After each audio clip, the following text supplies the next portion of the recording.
We'll go to a grid. You can't hear me at all?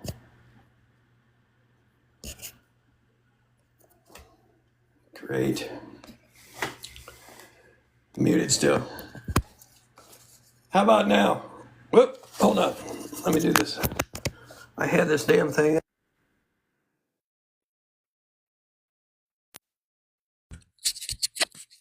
There. How about that? That sounds better. All right, we are waiting for at 716 girl ATL to come on. I need to find her. Where is she? I need to find Sunshine Girl. Where is she? I don't see her yet. How's it? Can you hear me now? Still can't hear me. Or can you hear me? What's up, forensic nurse attorney? Yes, you can hear me. Okay, fantastic. I didn't have the damn microphone on. Cool. Hey, everybody, Crime and Cask coming at you. So we're talking to the egg lady tonight. Her name is Myra Crosby. She's going to be on here shortly. If I can find her, we're going to invite her to come on.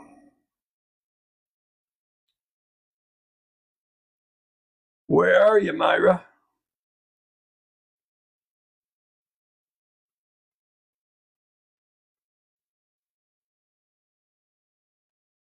New book is not on. It's on Amazon. We are waiting for Amazon right now. But it's green lighted in Amazon. Now we just wait on Amazon. It could be tonight. It could be tomorrow. It could be the next day, but it's going to be shortly. I know because we got the green light. My best friend is Myra. Also lives in Beaufort. Oh, Mr. Cask, how are you? I'm doing much better, thank you. For those of you that don't know, I had cancer surgery 6 months ago for a cancer called adenoid cystic carcinoma. I cut open here, down here, pulled that back, cut it out. I had radiation surgery.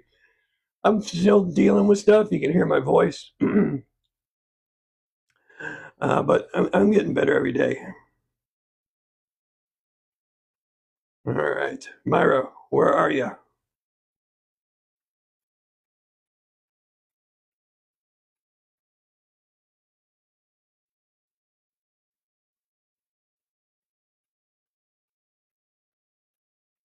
Oops.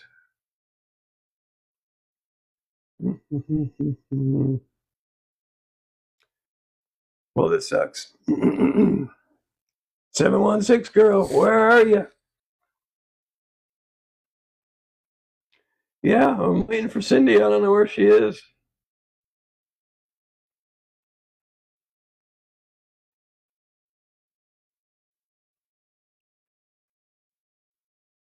I just sent it to her.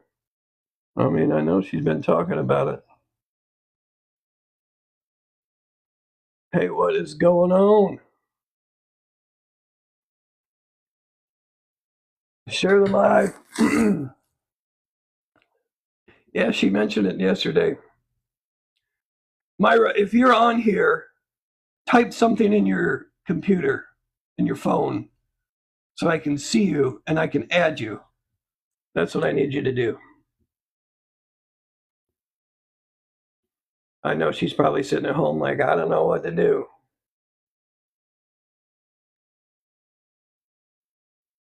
Man, Twitter is blowing up today. Blowing up. Sunshine girl, there she is. Okay, how can I not add her? You're right there. Add you. Come on.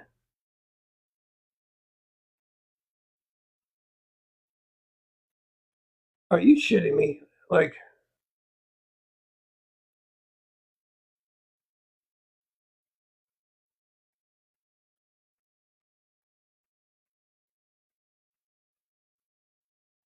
yeah.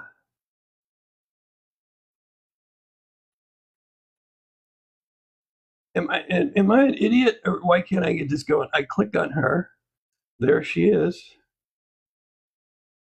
I don't want to add her as a moderator. I don't want to mute her. I don't want to block her. I want her to join. I'm not going to give her a gift.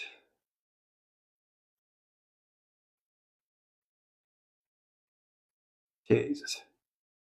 Do I have any moderators on here that can? Here's a guest. Hold on. Accept. Uh-oh. We might have something here. I see that little thing going.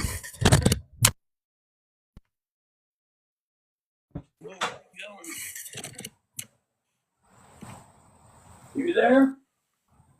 I'm here. Can you hear me? Yeah. I can't see you, but I can hear you. I don't know how to fix that. Let's see. Well, as long as we can hear you, that's fine. I'm still waiting for Cindy. I don't know where she is. If she's here. Trying to find her. Maybe something came up. I don't know. Well, Cindy will jump in whenever. So, Cindy, if you're there, I don't know, send me an invite. Let's get going. So, ladies and gentlemen, thank you for coming to this. This is Crime and Cask, by the way. It's not live until we bring one of these out. There we go. All right, now it's alive. I'll have to open a PBR. Can you see me, Myra? I can see you. I just can barely hear you. Well, this damn microphone fell off. How's that? That's that a lot better. I am having technical difficulties. I feel like my dad right now because I don't know what the hell I'm doing. But here we go. Ladies and gentlemen, this used to be Juror 785. This used to be the Egg Lady. Used to be the Egg Juror. What is your name, dear 785? Talking to you, Myra. I did not hear you. My phone was ringing when you spoke. I said you used to be 785. What do they call you now? My name is Myra, so I would prefer to go by that. Let's do Myra. Somebody asked, why are you called the Egg Lady? That's a good question. Why are you called the Egg Lady? Because at the end of the trial, when the judge asked me if I had anything left in the jury room, I told him a dozen eggs because another juror had brought in farm fresh eggs for all of the jury to take home. Not so, huh? And do you still have these eggs? I do. Well, not the eggs. I still have the carton. The eggs are kind of gone. Oh, you did get rid of them? Well, they haven't been used, but I don't think I would give them to anybody to use. They've just been sitting there. I don't know why I kept them. I guess because it was just a harsh reminder of how that came about. Yeah, you told me your brother wanted them at one time. Yeah, he did. What the hell was he going to do with them?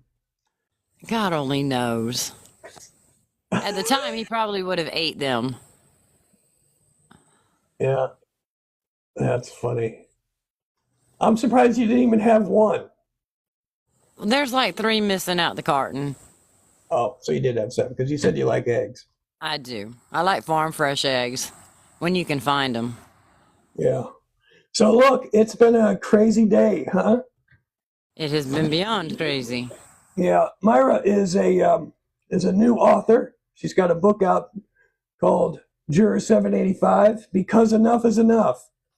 And that's a great title. Why did you go with Because Enough is Enough? Doesn't it say it in its title? I mean, just how much can one person take? Right. Well, tell us a little bit about that. Like, what kind of, I don't know, feedback did you get from the public, from podcasters, from the media? Oh, you mean the mean girls and certain attorneys that just automatically have an opinion of me? Right. Yeah. I mean, what was it? I mean, Oh, well, I was not credible. I lied to the judge. I lied under oath because Becky questioned me. It's been nonstop. Yeah. And how To did you this kind day, of, they still insist on talking about me without any credible evidence themselves. and how'd that make you feel? I mean, from a, you spent 6 weeks on this trial, almost 7 weeks on this trial. In your book, you talk about it's your civic duty. And you took time off of work, you took time away from your husband, um, to do this every single day. And I'm sure it wasn't easy sitting there. I mean, I sat there during the day Blanca was there. And I mean, Jesus, I almost fell asleep myself. Like it's difficult to maintain focus, don't you think? It is, especially when it's something that's just consistent and you want to listen to everybody's testimony and, get a feel for what they're saying, whether they're telling you the truth or they're not telling you the truth. Right. And you talk about the trial a little bit.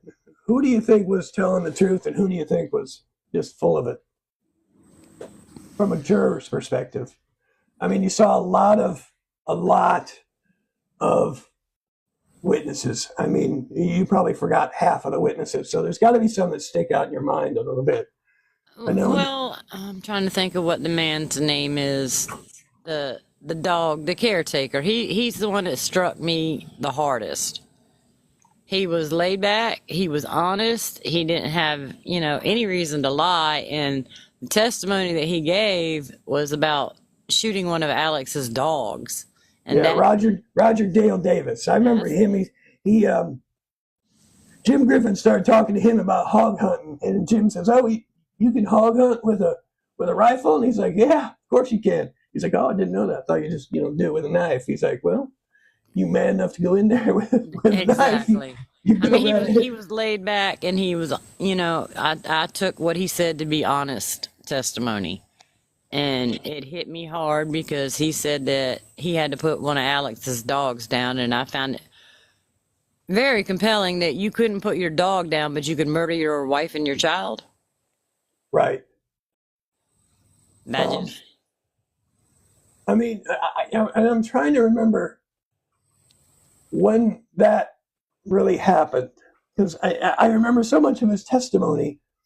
I mean, I went back and I watched it and I saw it, but I don't remember it, live with that guy, because that's a very important point that you drive home in your book, because enough is enough. Because look, you're trying to say to a juror, look, this guy brutally murdered his family with no problem, in a very fast manner, by the way.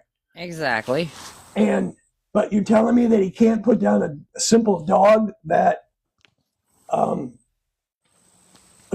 should have, by all rights and means, had put it out of its misery?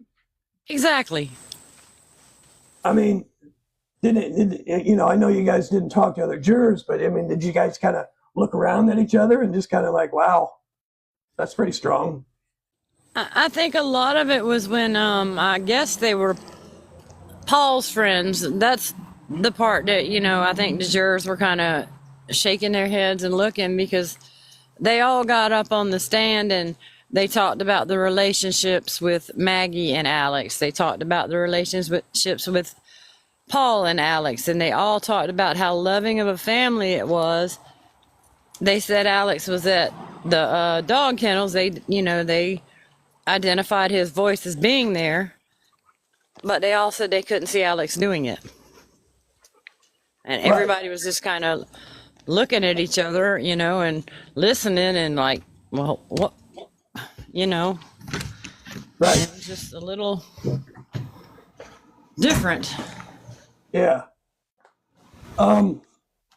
Did you sit in the same spot all the time? Every day for 6 weeks. You were what, in the front row? Front row, second chair. Front row, second chair. All except for the day that we got picked and I wasn't sitting in the first chair. So we're going to get to Becky Hill in a minute and talk about that. But I want to talk about, why maybe you in particular were targeted, and you write that in your book that you believe you were targeted for removal.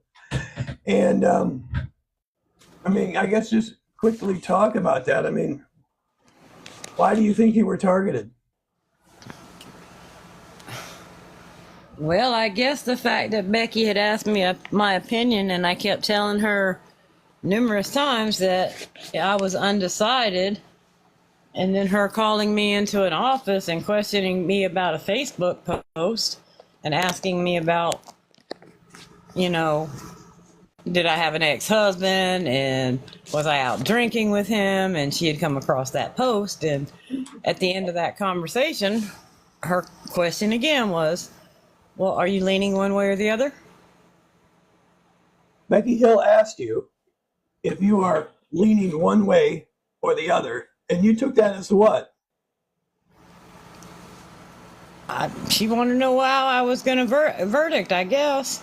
I just told her that, I hadn't even heard the entire case. I'd like to hear all the evidence before I, come to a conclusion. I'm still undecided. So the clerk of courts, which is an elected position in the state of South Carolina, she's also an officer of the court and an employee for the state of South Carolina. She brought you into her office and asked you as a juror, right? She did. Which way you were gonna vote, or how did it really go? She asked me if I was leaning, which way I was leaning. Anyway, what do you think she was going to do with that information? I mean, why did she need to know? I mean, that would have been the first question out of my mouth, I think, would have been, what's it to you? Well, I mean, I kind of was a little dumbfounded, but she worked for the judge, so I assumed that what was my fault. I'm not a professional juror. I assumed that the judge had sent her to talk to me about that. Right. So there was an attorney on Twitter or X today saying something about you along the lines of, well, you admitted that you talked about the case with Becky Hill, which was prohibited. And my response to him was, she didn't talk about the case, meaning you. You sat there and talked about a fake Facebook post and your ex-husband, which Becky then, in my opinion, and I think you read it in the book, Becky then gave you this news, which would frighten the hell out of you, and maybe she even knew that there was restraining orders against him. But now she's got you frightened, and now she comes in as a protector of you, right? She did. Oh, like, I'm going to now protect you. I'm going to go check and make sure that he's not on the list. Make sure he's not on the list, and that came later. Yeah. After she questioned me, I went back to the jury room, and a few minutes later we went into the court. By this time I was pretty paranoid because, she told me that he had made this post and said I was drinking with him, and I offered an opinion. Well, we went back into the courtroom, and I'm not sure of how long we were in there because I was having a hard time to try and even concentrate because I was scouring the courtroom to see if my ex was in there. And when the judge let us go for a break that day, I'm a smoker, so I went down with the smokers, and some of the other jurors asked me if I was okay, and I told them that Becky had said she saw a Facebook post, and I was scared and I was visibly upset. I asked the officer that was down there if he could please call Becky to come down and talk to me, to which he did. And when she came down, she told me that, I don't remember if it was SLED or if it was Colleton County, but she said that they went and spoke with him, and he said he was drunk and he removed a post, and she said that she had her clerks go through the entire visitor list and that his name was not on there, that maybe somebody in the family saw me there and told him. That's crazy. And none of that was true. Apparently not. None of that was true. So I think, you talk about in the book, the genesis really of possibility of how you were targeted. And I think it was juror 589 was the original jury foreman, and he sat next to you, right? He did. Sat what, to your left? Yeah, he sat in the first chair until they switched to the new foreperson. Yes. So he sits next to you, and Alex Murdaugh's taking taking the stand, and he starts to cry. I guess he's, they're showing him pictures of the crime scene, which were horrific, right? And they're talking to him about his wife and his son, and rightfully so. He gets visibly upset. And I'll let you tell the story about the tissues. Actually, on that day, we had the new foreperson was sitting to my left, and the previous foreperson was sitting to my right. Okay. And Alex was on the stand, and like you said, they were showing him pictures of his family after the crime had taken place, and they were pretty graphic. And he was upset, he was crying, and previous foreperson leaned over to me and said, "Can I slide the tissues?" And he slid the tissues to the other end of the banister, to which Alex stood up and actually got a tissue. It was a few minutes later that we were dismissed and went back to the jury room. The new foreperson was not too happy about that. So I think that's interesting. In your book, you kind of talk about that you feel like maybe that was the genesis of targeting you, because were you tearing up at the time? No. I'm not going to say I didn't tear up at some of the pictures, because I did, because like I said, they were very graphic. Yeah. I wouldn't wish that on my worst enemy to see. Right. Yeah. So you slide the tissues over to the foreperson did. The previous foreperson slid the tissues. Right, but didn't you slide them over to him, or no? No, that was him. Okay. So then you guys take a break, and after the tissue incident, we'll call it, what happened? Did anybody come? We went back into the jury room, and some went on one side and some went on the other side. Right. And the foreperson came in on the side where me and the previous foreperson were, and she told us that he was crying on demand. Y'all need to pay attention. You can't show your emotions, and that we needed to look, because when he was on the stand and the state was questioning him, he was not crying, but when the defense was on the stand, or questioning him, he was crying. A couple of people got up and walked out the jury room, and she said, "Y'all, there's a circle, and there's only one person in that circle. You need to pay attention." Man. So who else besides the jurors were in the room when she's yelling this out? Half the jury was in the room. Anybody else? Becky and bailiff? No. The bailiff never came in the jury room. He had an office outside of both jury rooms, and he only came in there to do lunch orders, or like when he came in there to tell me that I needed to go speak with the clerk of court. She has some questions for me. Yeah. Other than that, the bailiff was there to take us on our smoke breaks, or, like if we needed a personal item. But other than that, he was pretty much in his office. Yeah. So I think that was it. And then, we start talking about Becky Hill. I mean, first of all, the jury foreperson should not have been saying that. I mean, she's yelling at you guys that he's in the circle and he's the only one in the circle. I mean, to me, you correct me what you thought, but if I'm wrong, that she's saying that guy's guilty. And there's only one person in that circle, and that's Alex Murdaugh. That's what she said.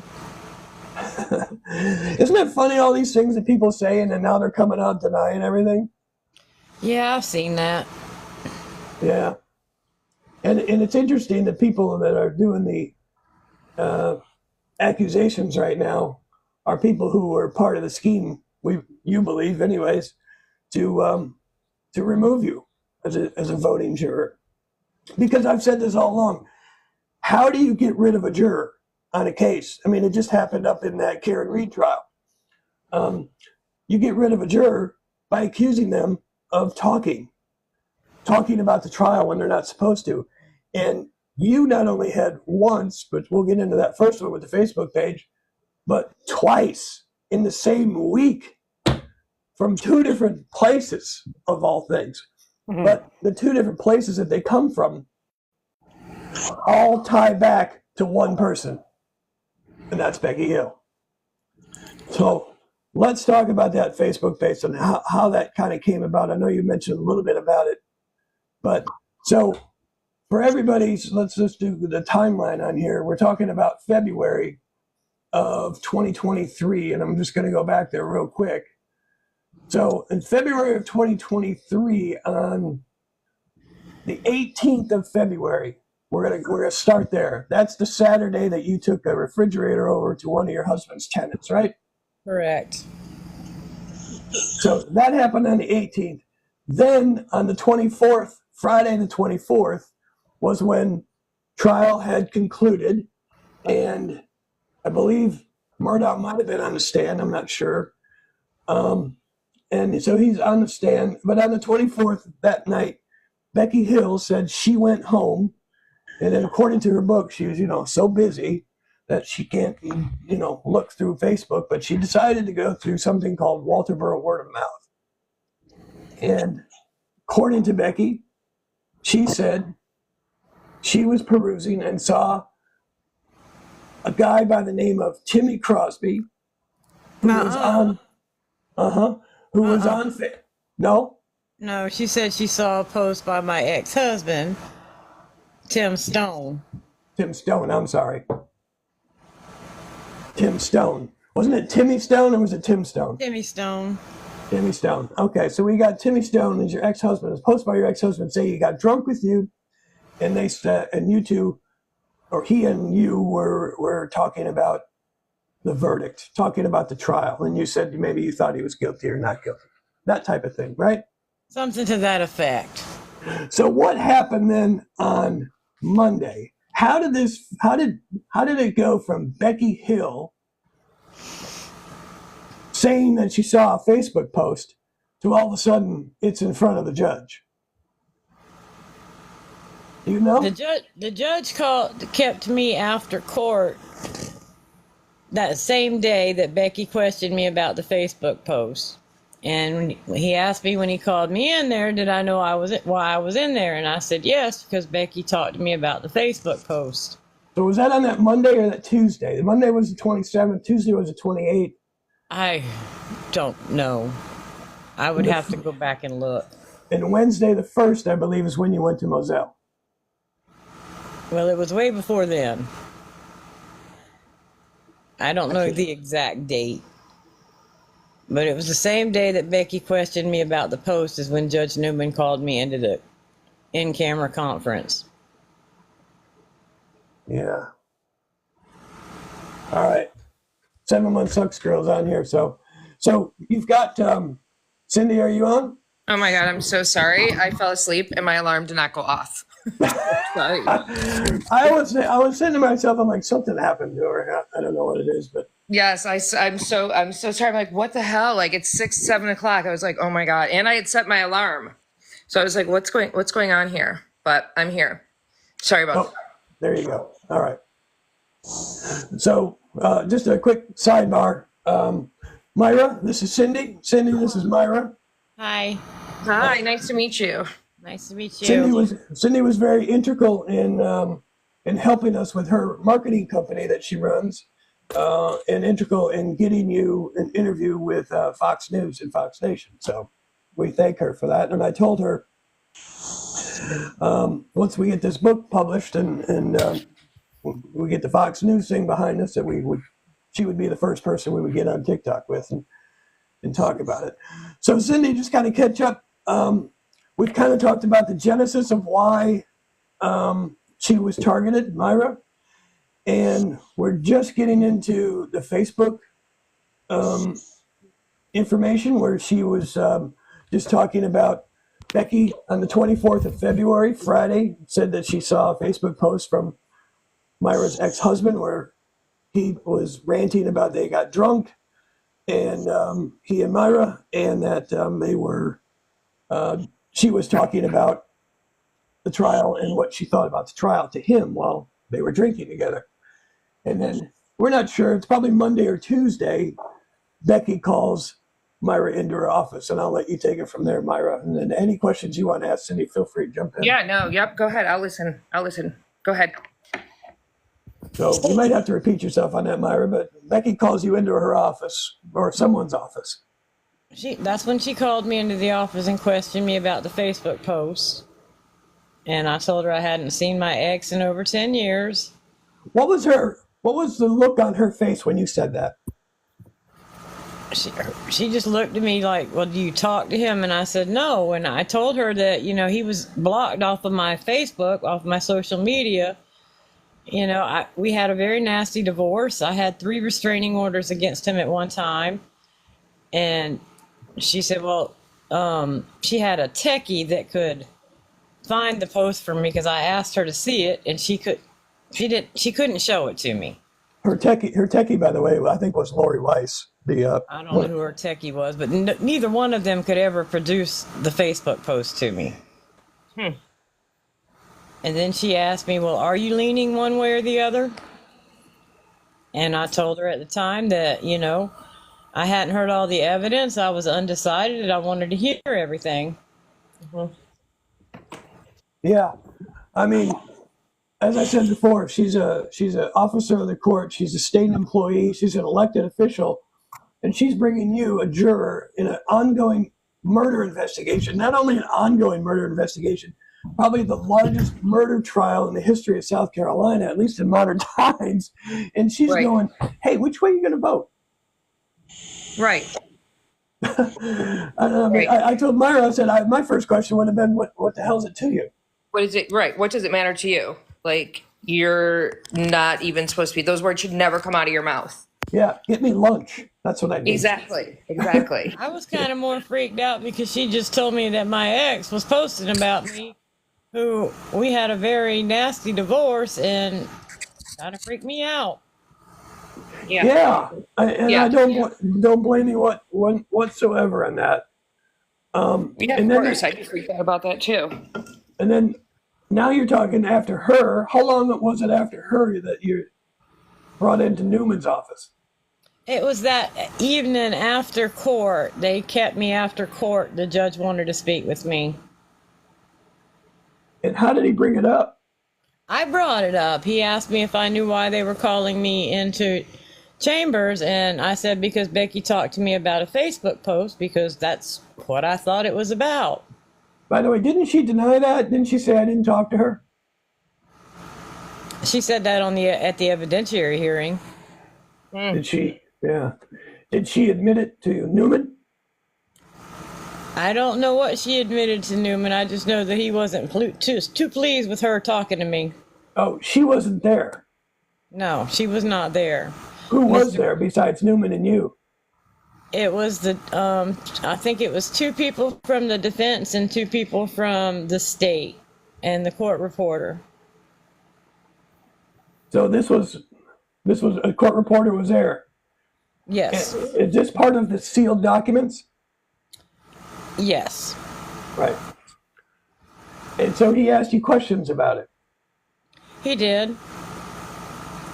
More of, did it sound like it was coming from Becky, or where did he have a lot of detail? What was his kind of? Well, he asked me about the Facebook post, and then he asked me if I had talked to my ex-husband and why would he do that, and I told him I was completely dumbfounded. I don't know why he would do that, but I told him that Becky, after the recess, she had come down after Officer Black, summoned her to come down and talk to me. She told me that Sled or Colleton County went and spoke with my ex and said he was drunk and that he had removed the post, and that's what I told Judge Newman. Now, we know that is a lie as well, because that never happened. Correct. And she doesn't have the power as a clerk of court to go get any restraining order re-upped. What was the term she used? Reinstated. Reinstated. That's a judge can do that, and they're not going to do that without you there. I didn't know that. Or for that matter, him. I mean, that's just the way these things go.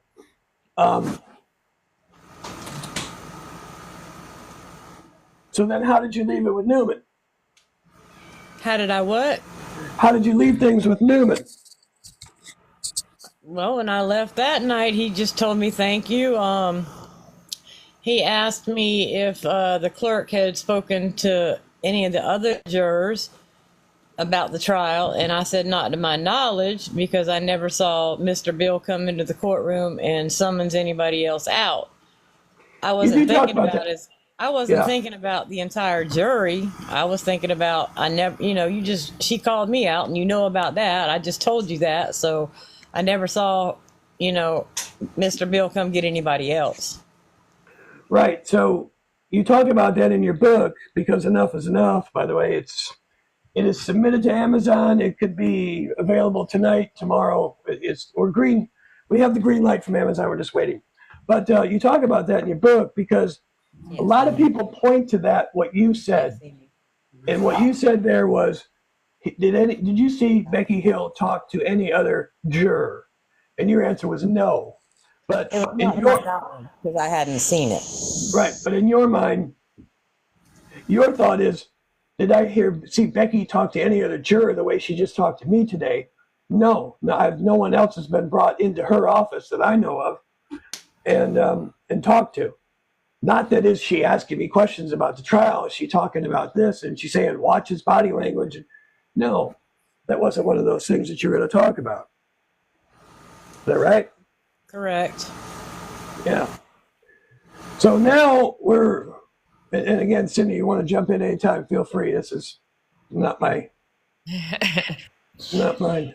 I'm just looking up the dates. So let's assume that was Monday, because you were kicked off on a Thursday, right? Correct. Yeah. So now the anonymous email was likely sent on that Monday or Tuesday. But the anonymous email was from a person called Christine Avery. She worked at Domino's in Walterboro, which, as you said in the book, is the only restaurant that served you guys food as jurors that was not a local restaurant to Walterboro, because number one, it's a chain. Number two, that particular location is owned by somebody out of Colorado. So she sends an anonymous email to Judge Newman. However, we go back to the Facebook post. We know now, right, through the evidentiary hearing, we know now that if Becky said on the Friday, February 24th, she saw this particular Facebook post about you and he getting drunk.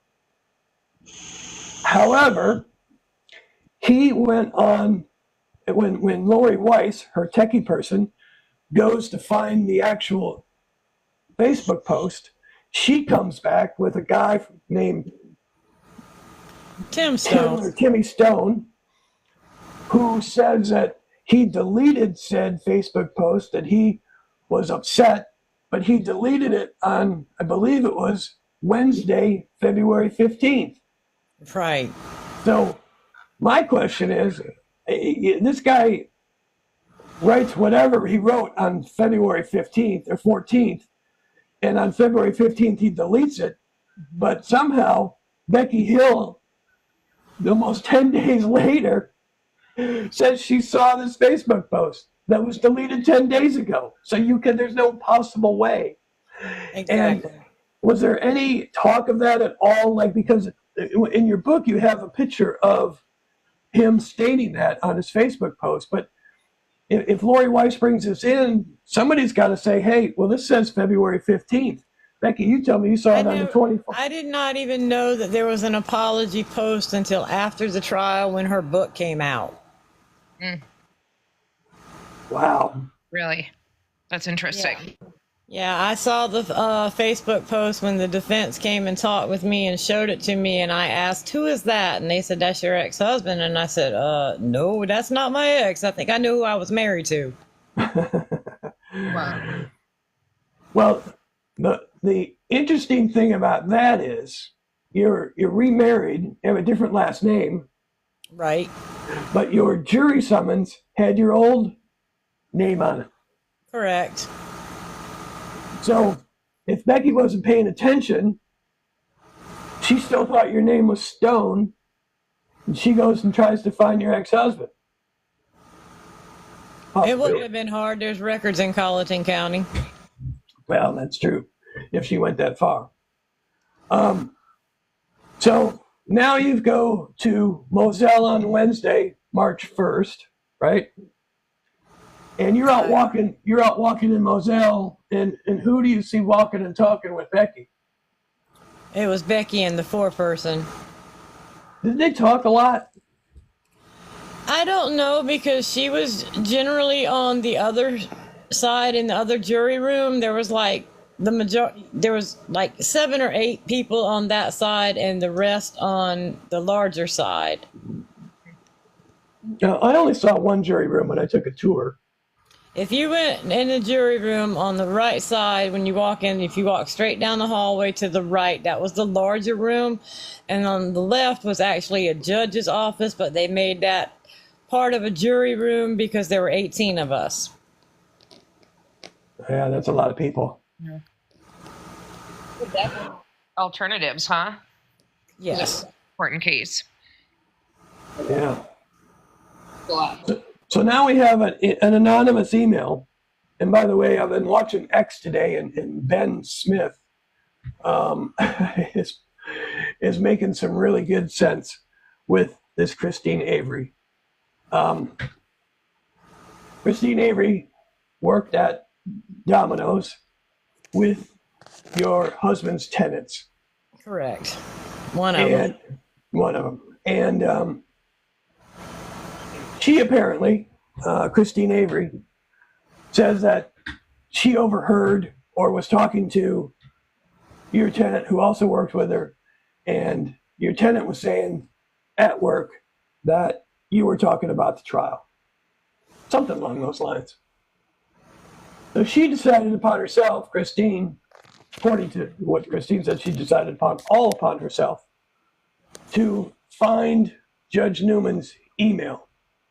Now, Ben Smith, I had to laugh at today because he put a post out, and he went to Christine Avery's Twitter account, and she was asking how to find the real Donald Trump's Twitter account or something along those lines. And he was like, wait a minute, you're telling me that this woman who can't find probably the most popular politician in the absolute world's Twitter account, but she can go online and try to find this guy, Judge Newman's email account, which is not out there. It's not easy to find. I mean, you can find it, but that same person did that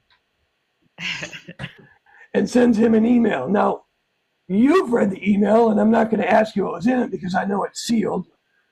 But she sent the email to Judge Newman. I would absolutely love to see this email, but we know we have to wait till the state seals it. Unseals it. But why did the state of South Carolina seal all this information about you being removed in the first place? Well, according to them, it was to protect my anonymity. Oh, do you have any more anonymity? No. No. Okay, so they're not protecting anything at this point, right? No. All right. So the state of South Carolina, I mean, we should see this email tomorrow, right? They're gonna unseal this email. They're gonna unseal everything. Well, my attorney's been trying to get it unsealed, but that has not been successful so far. Okay. I mean, what's the reason? Couldn't we get it through the Freedom of Information Act? I mean, have we No. put like According to the state, they can't release it because of ongoing matters. what? What's the ongoing matters? They won't say. You weren't privy to that information. They're just ongoing. Just trust us. Just trust us. That's what it is. Yeah, because it seems like that would be a pretty valuable piece of information to have. Well, not only that, but SLED sent out to her tenants two investigators to speak with them. And as I understand, there's a transcript of what was said to them. That's also under seal. Correct. And it was the state who then summarized for us and put into public domain what they considered summarization of that conversation. And the state made it sound like you had talked, didn't they? They did. But and again, I'm not asking you what's in the sealed information, but here's what I think is interesting, is that you just wrote this book called 785 Because Enough is Enough, and it's about you being tampered with as a juror, and you're telling a story, and to verify that story, the state could release all this information, and you want it released. So Correct. that would tell me you know what's in it. You've probably read it. You've probably seen it. Your attorney's probably seen it. And then the people who want to keep it from the public, the state of South Carolina, don't want it released, even though it has nothing to do with now you protecting your anonymity because you're Myra Crosby. Yep. Yeah. Isn't that interesting? Very bizarre. Yeah. Very bizarre. She wants this information released, and the state doesn't. Yeah. That's very interesting. It's very interesting. So then you're walking us through, and we're going to Judge Newman's office again, right? Well, How did you get called into Judge Newman's office again? it was always after court that I would be called into Judge Newman's office. Okay, so you guys went to Moselle that day. That was on the 1st of March of 2023. So Wednesday, March 1st, you guys had court, and after court, then what happens? Does that Mr. Bill come in and say, "Hey, Myra, need to"? By the way, does he call you by your name or does he call you by your juror number? 785. 785. And Mr. Bill comes in, calls your name again? He did. Told me to remain in there, that the judge wanted to speak with me. I can imagine what you were thinking. Probably like, what the hell's going on now? Yeah. Yeah? I was kind of confused, like, okay, what now? Yeah. So then you go into Judge Newman's office. This is what they call the in-camera, right? Yes. So you're in the judge's chambers, and what do? They have you sit down? I went in and sat down, and he told me that there had been an anonymous email, and that he asked me about my husband's rental property and where it was located, and I pretty much gave him directions there. He asked me about, delivering an appliance, which I was completely thrown off by, but I told him, I went with my husband and we had delivered a refrigerator. And I think that must have been on the 1st. That was just a week and a half later after you delivered the refrigerator. Yeah. Right. And on this same day your tenants were brought into the court and had to sit there from 9 to 5? I wasn't aware of it at the time, but yeah. And nobody talked to them. They stuck them in a room and said, "We'll be right back." And something to that effect. Did they even feed? Yeah, I didn't realize that. Why did they do that? Just to intimidate them, or what's the reason? I don't know. They went to their house and questioned them that night, and then said about 30 minutes later they came back and told them that they were being subpoenaed. They had to be at the courthouse. I don't remember if it was at 8 o'clock or 9 o'clock the next morning, and they kept them there all day until after court. And they didn't do anything with them. They just sat there. Did they even feed the poor people? Like, I'd have been going ape shit. I'd be like, "Oh God, get me out of here." That's horrible. Basic food, water, bathroom. Basic necessities. Right. That's horrible. Yeah. So then, SLED comes out and talks to them. They separate them. They talk to them at night. They wake them up out of bed and they separate them. And then they come back and say, listen, you got to come to the courthouse the next day. Correct. Maybe they had some subpoena or something. I don't know. But according to them and what Dick Harpootlian had filed in an affidavit that's been public, they didn't say that you talked to them. Because I didn't. Right. So, but they had signed, and we also don't know what they signed. At least I don't believe. They don't know what they signed. They were told that it was what was on the video that they had recorded the previous night, and they had just summarized it, and they needed their signatures, and they both signed it, didn't read it. They were tired. They were pissed off, ready to go home. And they were told that they would get a copy of what they signed. And to this day, I don't believe they've ever gotten a copy of what they signed. Have you seen it? I have. Okay. Again, I'm not going to ask you what's on it, but I know what's been listed as public by Dick Harpootlian. I believe it was their affidavits. And in their affidavits, they say they didn't. Now, I have an idea that possibly, SLED talked to them for a certain amount of time. I mean, here's the question. Did she talk? No. Okay, thank you. Or the opposite happens. Did they talk? No. Are you sure? I mean, come on. She talked to you sometime. What'd you guys talk about? And they sit there and go until they find you like, fine, yeah, okay, she talked about something. I don't know. I mean, I'm guessing. But, they pressed them so much that they said something that they didn't think was inadvertent, but maybe they did. SLED people did. Who knows? We'll see if it's ever unsealed. We'll see what they said. But again, I stress to people that are watching this, Myra wants these released. Myra wants the record released. She wants the transcripts released from what SLED agents said to her tenants. What really happened when Judge Newman was questioning her.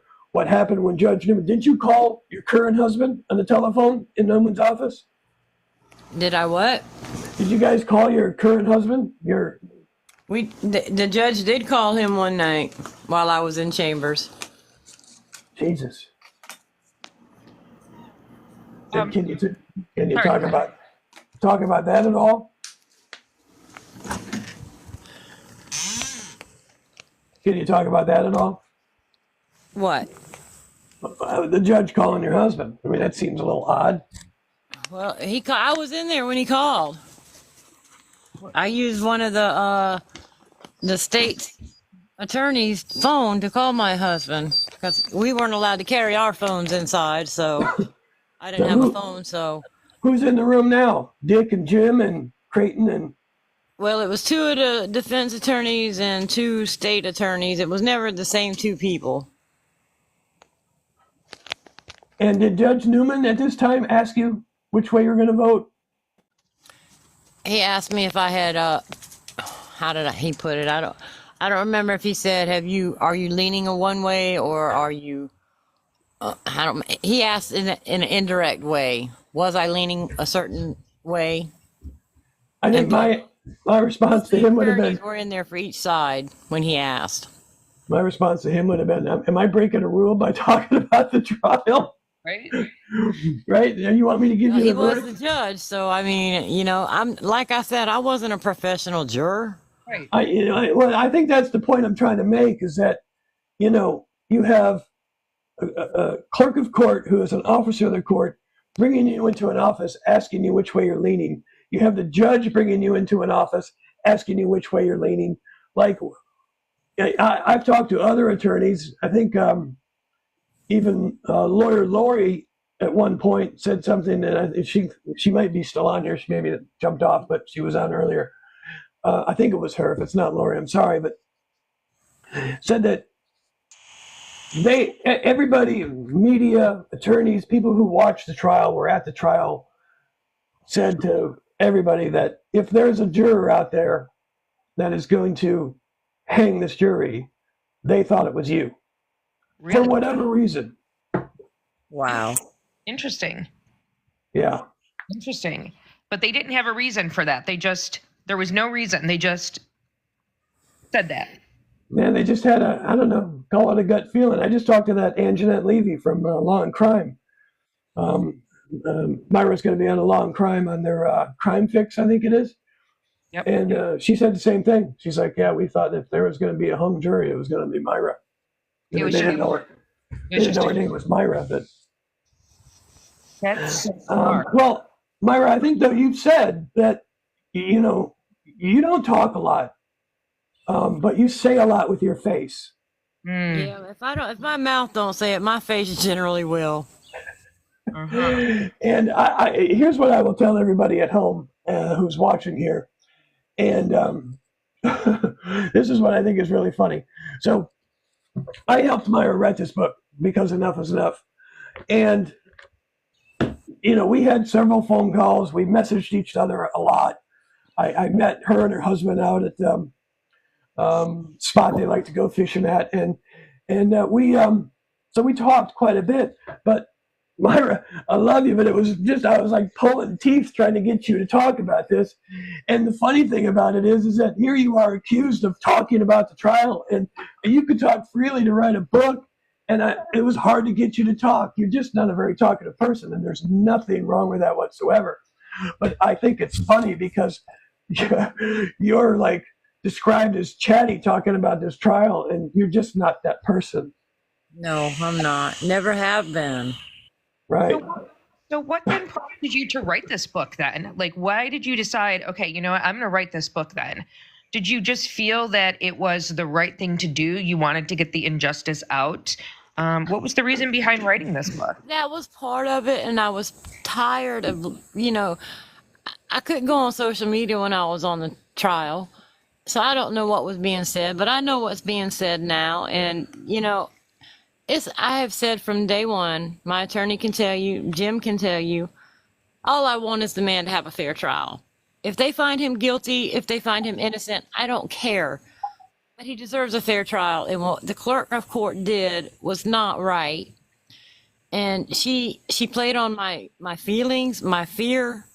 She lied about me. And there's what they call mean girl podcasters who have nonstop trashed me, called me a liar, said I went against my oath because I talked about the trial. Well, I did talk to Becky Hill. She questioned me. She worked for the judge. How do I know she's not working for him asking me this? Yeah, but you weren't talking about the case. You did respond and say, I'm undecided, but that doesn't tell anybody anything, which makes sense because it doesn't tell anybody anything. She didn't know what you were going to vote. And if everybody else thought you were going to be the person to hang the jury, well, by golly, I got to sell some books. I need a beach or I need a lake house. I need to retire. Like, no one wants to interview a clerk of court on a hung jury. They want to interview lawyers. They want to figure out why that was the legal side. They don't want to know what the hell was served for lunch. Well, it's ironic because after the trial was over and they found him guilty, she called me that Friday and invited me to go to New York with her because a lot of people would want to talk to me. Yeah, in your book, you're right that you kind of felt that was like a bribe almost. Like here, I'm going to take you. We declined to go. I'm going to take you to New York, and I'm going to keep you quiet. In fact, you print the the text exchange between you and Becky on that. I did. Yeah. She might not have that phone anymore, but I have screenshots. Well, she's got 3 different phones after that. Mm-hmm. Yeah, none of them have been. They were all wiped clean. And this was awesome. You asked her not to give your phone number out. I did. Yeah. And you haven't heard from her since then, I'm assuming. No. Yeah. So the last time she heard from her was when she said she was not going to go to New York. Is that correct? That's correct. Yeah. Mm-hmm. Somebody says, well, her books are at the Dollar Tree now. So then there's that. Just like her career. she's in a world of hurt. I mean, you go through it in your book, but she's got over 70 different items that the ethics committee wants to talk to her about. She's got the 11th Circuit Solicitor's Office investigating her for misuse of funds, and her son's been arrested and had made an initial appearance in January for wiretapping, and was fired from the Colleton County as director of IT. Wow. So I mean, and her book was partially plagiarized, and so that was halted. Well, she lied in her book as well. And her co-author Neil Gordon was sticking up for her, and I understand that, but I guess none of us knew the real Becky.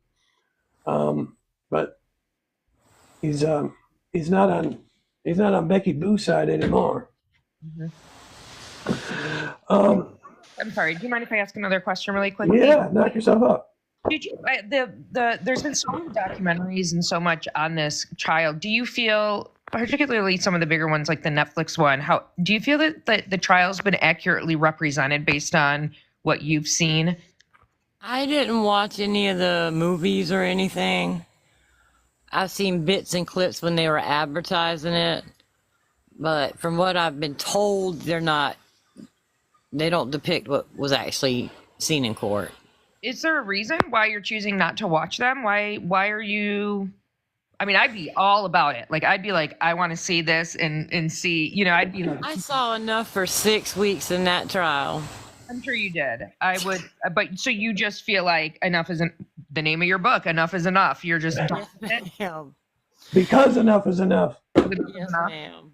Is that what it is? You're just done with it? Is that kind of what it is? Or you just have a bad taste in your mouth, the whole thing? Or I lost all due respect. I lost every bit of faith I've ever had in our judicial system. really? And to watch a movie that's,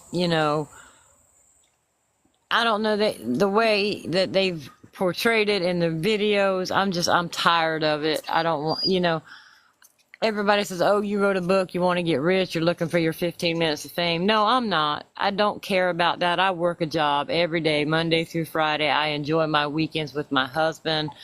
Before this trial, I was living my best life. I want to get back to that. This trial really put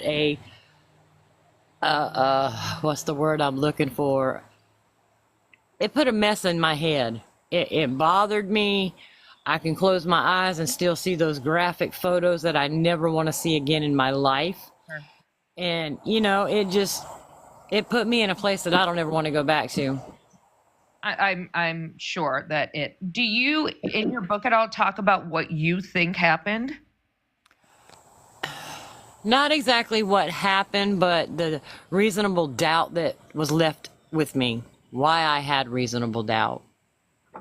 Because you do mention in your book that if you were a voting juror, you would not have been, as Mandy said on the Fox News interview, she just wanted to get out of there. They all wanted to get out of there, so he was going to jail anyway, so let's just vote guilty and get out of here. But you weren't going to be that person. I wouldn't have. You're putting a very daunting task on somebody to put them in jail for the rest of their life. If you have questions and those questions can't be answered, that's called reasonable doubt. Right. I can't lay my head down at night knowing that I put somebody in jail when I didn't believe for 100% that they were guilty. Right. Yeah. And I know you said, that him being down at the kennels and lying about it. What the hell? Why is this? Sorry, my phone is asking me to verify something. So you said that one of the pieces of evidence that brought you closer to maybe he did do it, but wasn't enough, was him being down at the kennels and lying about it. Mm-hmm. Yeah. But what is your thought on it? But the thing about the kennel videos, and people have already, made comments because I said during that video, they were laughing, they were having jokes, it was a humble family, they were loving. People are already making fun of the fact that I said that, but if you listen to that kennel video, they were joking. And I don't get how you can go from that to less than 10 minutes later, oh, you killed them. They were joking, in my opinion, too. And then lawyer Lori Murray, who was very kind enough to write part of the foreword here in your book, she says the same thing. She's like, I listened to that. I've listened to it numerous times. That is a family that is down outside spending time together. She's laughing about a chicken, Bubba, I've said that, my dog's name like that. When you say that dog, you're like, oh, Bubba, give me that damn chicken. It wasn't like, he's just ready to blast away because it was 5 or 6 minutes later. Yep.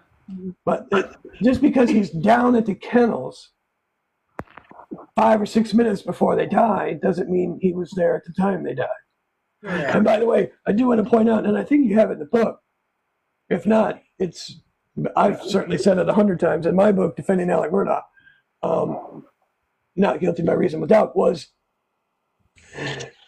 when the first sheriff showed up on the scene, he was wearing a white t-shirt. That was the white t-shirt that Sarah Zapata from SLED forensics team said that there was, it tested for hemotrace tested for 0 human blood, but it had what was called avian blood on it, avian, and that is chicken blood. So with chicken blood on his shirt, what that does is prove that when he was down at the kennels and he took the chicken out of Bubba's mouth, and you got a dog who's got his teeth into a chicken, he puts it back, he's going to have some blood spatter on there from the chicken. So it proves that the t-shirt he was wearing at the time when he was down at the kennels was the same t-shirt that he was wearing when the officer showed up. And there was 0 human blood on it. How do you brutally shoot your son within 3 to 4 feet, as Kinsey said, and then blow his brain literally out of the back of his head, top of his head, and then shoot your wife 5 times with a high-powered rifle and walk away with a white cotton t-shirt with 0 blood on it? Not possible. Yeah, it's not. I mean, so these are the things that I just want to bang my head against the wall, and I want to grab some of these other 11 jurors and go, what the hell were you thinking? Yeah, it's impossible. I mean, it's impossible, and it just doesn't make sense. And do you think that eventually he's going to ever have a new trial? I would hope that the South Carolina Supreme Court would listen to the evidence and give him a fair trial. Now, let me ask you about the Supreme Court, because that's an interesting thing. Has your attorney, Joe McCullough, has he said that there is a possibility at all that you can be called as a witness, or is it not at the Supreme Court level? It would be back into another new evidentiary hearing. It's possible. It's possible that you can be called? Yes. I hope they read this book, because Same. You write in the book that when you talk about an iceberg, that Justice Toll only looked at the tip of the iceberg. Yes. That Yep. the real iceberg is laying below water, and the real iceberg is you, Myra. Yep. Yeah, but they didn't want to hear from me. And you know why they didn't want to hear from you? Because if Justice Toll heard from you, he'd already have a new trial. Yep. Well, that's what everybody says, that she didn't want to hear from me because I was not a deliberating juror. Well, had Becky Hill not tampered with the jury, I would have been on the jury and I would have been deliberating. Well, but she did talk to a non-deliberating juror. Yeah. She spoke to an alternate. Well, she kept calling me an alternate, which I was not. Right. Here's a big question I keep getting asked all the time. I want to know your opinion on it. I don't know if you touch on it in the book. Was Maggie Murdaugh lured to Moselle? I don't believe she was. Why? I don't believe she was. She was at Edisto, but when Alex called her, he was talking about his dad. Maggie wanted to be there to support her husband. If you listen to everybody's testimony, they had a great relationship, a loving relationship. They liked to spend time together. I don't think she was lured there. Lured to her own home? Yeah. Right. That seems a little ridiculous. Like, how do you get lured to your own home, right? I mean, I get it. Look, I've spent a lot of time out there, and it's country, and you got to like country. It's dark. You have no neighbors. And you're I out by can relate to that, and I enjoy that. some people do, and that's fine, and there's nothing wrong with that. I live out in the country, and my neighbors are far apart too. But some people, like her, need to be around other people. And if I had the choice, if I'm Maggie Murdaugh, and I want to be at the beach or be at the hunting lodge where my husband works all day long, I'm going to the beach, bro. Call me. I mean, they went to the USC baseball game together as a couple the weekend before she was killed. Memorial weekend, around that time, when Alex had his birthday, she planned a surprise birthday party for him. The day of the murder, she called Blanca and asked specifically for a particular dinner for Paul, and she wanted these Sunkiss, whatever, these stupid drinks for Alec, right? Right. I mean, what person that hates their husband calls their housekeeper and says, hey, get my husband this stuff. He really loves it. Would you get it for him? You got to get this flavor, though. It makes sense. And then why was she going to Edisto and didn't want to leave? Because she was having work done there. She was having work done for what? She was having work done because they were having another family party on the 4th of July. Like, this family did nothing but spend time together, which I think is fantastic. But to go out there and say that it was an awful relationship and she was lured, I don't buy it. I mean, no family is perfect. I mean, and I think that's something to remember. And it seems like, if they did have arguments, which every family does, it's like what the media honed in on and what the, all the witnesses who said that's what they honed in on. But the reality is that they were just like any other family. Every family has arguments, every family has disagreements. But to your point, Crime and Cask, they seem to really to have a close knit family and to be like every other family, and not to be at each other's throat all the time and not to hate each other and everything else that the media made them out to be like. Yeah, I'm sure, Alex called Paul an asshole from time to time, and I'm sure him and his wife got into arguments about stuff. Like, that's what normal people do. Exactly. If you don't, I question the marriage and the family, honestly. Exactly. But that's globbed onto by the media. Yeah. Let me just look and see. You got any more questions? I know Myra's got to go, but we'll give her 5 more minutes because she was out at 6:30 just a little bit. But you and I can stay on and talk. No, I mean, I think that, my big thing is, again, I apologize I was late. But, no, I think that I'm excited to read her book, and I just, I think you did a great job. Thanks, Myra. And I'm excited for you for being so honest and open about this. So, Thanks. Yeah. And I think you're going to do some fishing this weekend, aren't you? I am. Yeah. What are you catching these days? I don't know. I guess whatever's going to bite. Fishing is fishing. You don't know what you're going to get. I was just a quick little story. I was meeting her and her husband out at this lake, and I'm standing. Of course, they live in the Low Country in the Colleton area, Colleton County, and I'm standing at this lake, and I'm looking out there, and I'm looking at these eyes looking at me. And I'm like, "Is that an alligator?" Oh my God. She's like, "Oh yeah, but they're all over around here." I'm like, "Oh, well, that explains why nobody's swimming." Right? Oh my gosh, definitely for sure. So beautiful there, though. It's so beautiful in the Low Country.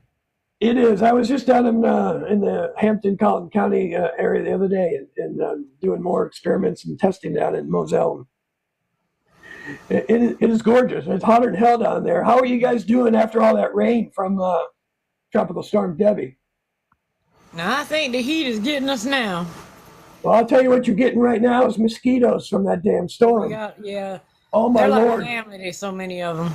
I walked out of the car and I was just like swarmed by these things. I was like, oh, good Lord. And there's standing water everywhere. That's a South Carolina state bird. They're big. That's what I was just going to say. They're big mosquitoes, too. Yes. Myra, Myra, it's up to you. You want to stay, you can. If you want to jump off, I know you've had a busy week. You've had a lot of interviews. I appreciate you coming on. I'm sure Yeah, we'll I'm do gonna this get off again. and go fix my husband some dinner. All right, you tell him we said hi and tell him thank you for um, time away from you and you spending time with us. I'll tell him. And don't forget, the book is called Juror 785, Because Enough is Enough. It is available on Amazon any moment. We're not sure when. We're waiting on Amazon. So if you ordered autographed copies, Myra's going to autograph them. We got to wait for it to go live. We'll order the books. We'll get them sent out. So give us some time, but it shouldn't be more than a couple of days. If it's not live already, like I hope it is, but if it's not, thank you, Myra. All right, have a good night. You too. No.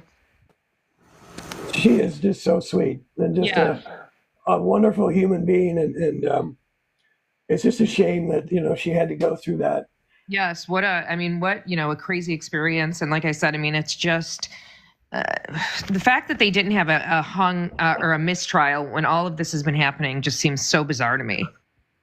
Right. And someone said if Becky hadn't had tampered verdict would have been different. Yes, as a matter of fact, it is, because she talks about it in the book that she was not swayed. She said that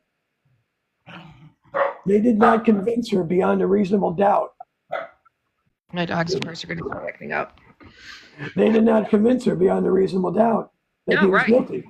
Right. Exactly. It's surprising that a jury, it just seems like nobody thought he was guilty beyond a reasonable doubt. So it's crazy that 12 people did find him, It's insane. I know. And I don't know if you watched the Fox Nation interview, which is available on Fox Nation, where her and Mandy, which was Juror Z7, they're 6:30. I have to watch it. I have not watched it yet. Yeah, Mandy was asked the question of, well, then why did you vote guilty?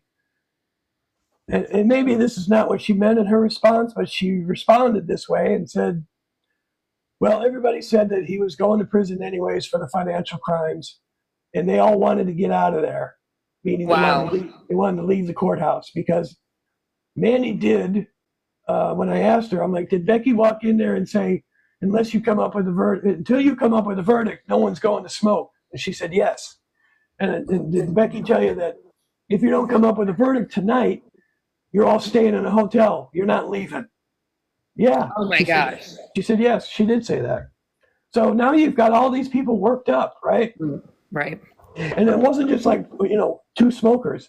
Right. Six of the voting jurors were smokers, and they were heavy smokers. And then you have people who didn't know they were going to stay, so they didn't have a bag. They didn't have, personal items. They could have had a dog at home that needed to be let out. Yep. Kids that needed to be picked up. Husbands that needed to be fed. Who knows? Yep. So to come in there and say that is just, for sure. It's, I don't know if you want to call it intimidating. It is intimidating. That's the right word. It's like these people are like, this is the last thing we want to do. We've been here long enough. We want to get this over with. He's going to go to prison anyways for all of these white collar crimes. Let's just. Yeah, but the thing they don't understand is this is for life. Right. Right. His financial crimes, he could walk out of prison. Right. And there's no chance of that at all. He definitely needs a retrial. And the fact that he hasn't had one yet, it's crazy to me. But they're still working on it, right? The new trial? Yeah. Oh, he's got a date in front of the South Carolina Supreme Court. Oh, good. Okay. Yeah. Here's what's interesting about that. There's every year they get a new, not every year, but every so often they have a new South Carolina Supreme Court, and there's a new justice on there. His name is Justice Kittredge, and he is now the Chief Justice of the Supreme Court, South Carolina. What's interesting about him is that he wrote the opinion for Green versus South Carolina, which is the law or case law that Justice Toll used in the evidentiary hearing that placed the burden of proof of jury tampering upon the prosecution, where in the United States federal court, the law of the land is a case called Remmer versus the United States, and that places the onus upon the prosecution to say that this didn't rise to the level of jury tampering, which this does clearly. Oh, yeah. So it's interesting that he wrote the opinion for Green, and he wants to hear this. My thought is, most judges, especially Supreme Court justices in states, they don't want to be overruled by federal courts. Me and every legal scholar I've seen out there and attorneys, if this goes to the Fourth Circuit of the United States, it's going to get overturned. Mm-hmm. Mm-hmm. So, it has to. So either South Carolina takes care of their own business, or the feds will do it for them. Right. Yep. It has to. It has to. It really does. And I think Green focused, and I'm glazing over here, but I think Green focused more on the evidence and how evidence was handled. I could be wrong on that, but more kind of procedural kind of things, where Remmer is more of, did someone say something to this jury that would have influenced them in a way that they would have voted a different direction? I mean, calling a juror into your office and asking her which way she's voting. Yeah, that's insane to me. Like, this is, oh my God, it's crazy to me. That's insane to me. Someone asked in the questions, and I don't even know if I know this answer, how come you got, why you got so involved in this case? I know you live down there, so. Yeah, I live in South Carolina. I will tell you what, the podcasters that she's talking about are to blame, honestly. And I'll tell you why. So I remember the day that I found out I was coming back from a vacation in North Carolina at the beach. And I remember hearing this over the radio, and I was like, holy shit. And so we started listening to those podcasts. And, we heard about the T-shirt, the bloody T-shirt that had the high velocity blood spatter on it. And we heard all the nasty things about he and Paul and the boat wreck. And so I was like, boy, he's screwed, Mm-hmm. And then the trial started. And I started watching this trial. And I had TikTok at the time, basically because my daughters had TikTok. And Mm-hmm. 2 3 years ago, I think they were still in high school, but they're in college now. But so we just kind of did it to make fun and have videos, and I would watch theirs and whatever. Mm-hmm. And but then I watched the trial, and I was like, wait a minute, this doesn't add up to what I was told. This doesn't add up to what I'm like, wait a minute, none of this is adding up. None of this makes any sense to me.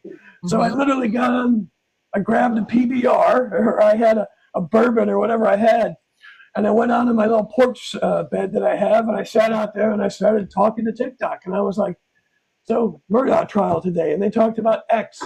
And I'm like, and this doesn't make any sense to me. Why, this and that. And so I just started talking about it, and, it kind of blew up because I think I look at things in a different light than most people do.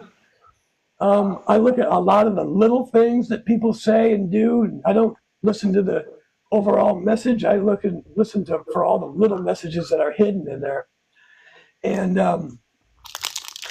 And that's what I looked at in evidence in this case. And all the evidence that I looked at just didn't make any sense. So then I went down to Moselle and I started doing these experiments. I'm like, okay, the prosecution said this, that he did this on this road. Well, I tried doing that. I couldn't replicate it. So you want to tell me how me, stone sober, in a car during the day, can't do what they said he did, high on opioids on 60 pills in the middle of the night after I just shot my wife and kid? Right. No, that makes sense. Yeah, because you grew a following very fast too, because you question things, which people are like, yeah, it makes sense. It makes sense. Right, but I didn't question things based off of my opinion. No, right. No, I know. I based it off of the evidence, and then I looked at the evidence. I'm like, okay, let's look at it this way. And I used the prosecution's evidence. I used the prosecution's timeline, and it's not adding up. Mm-hmm.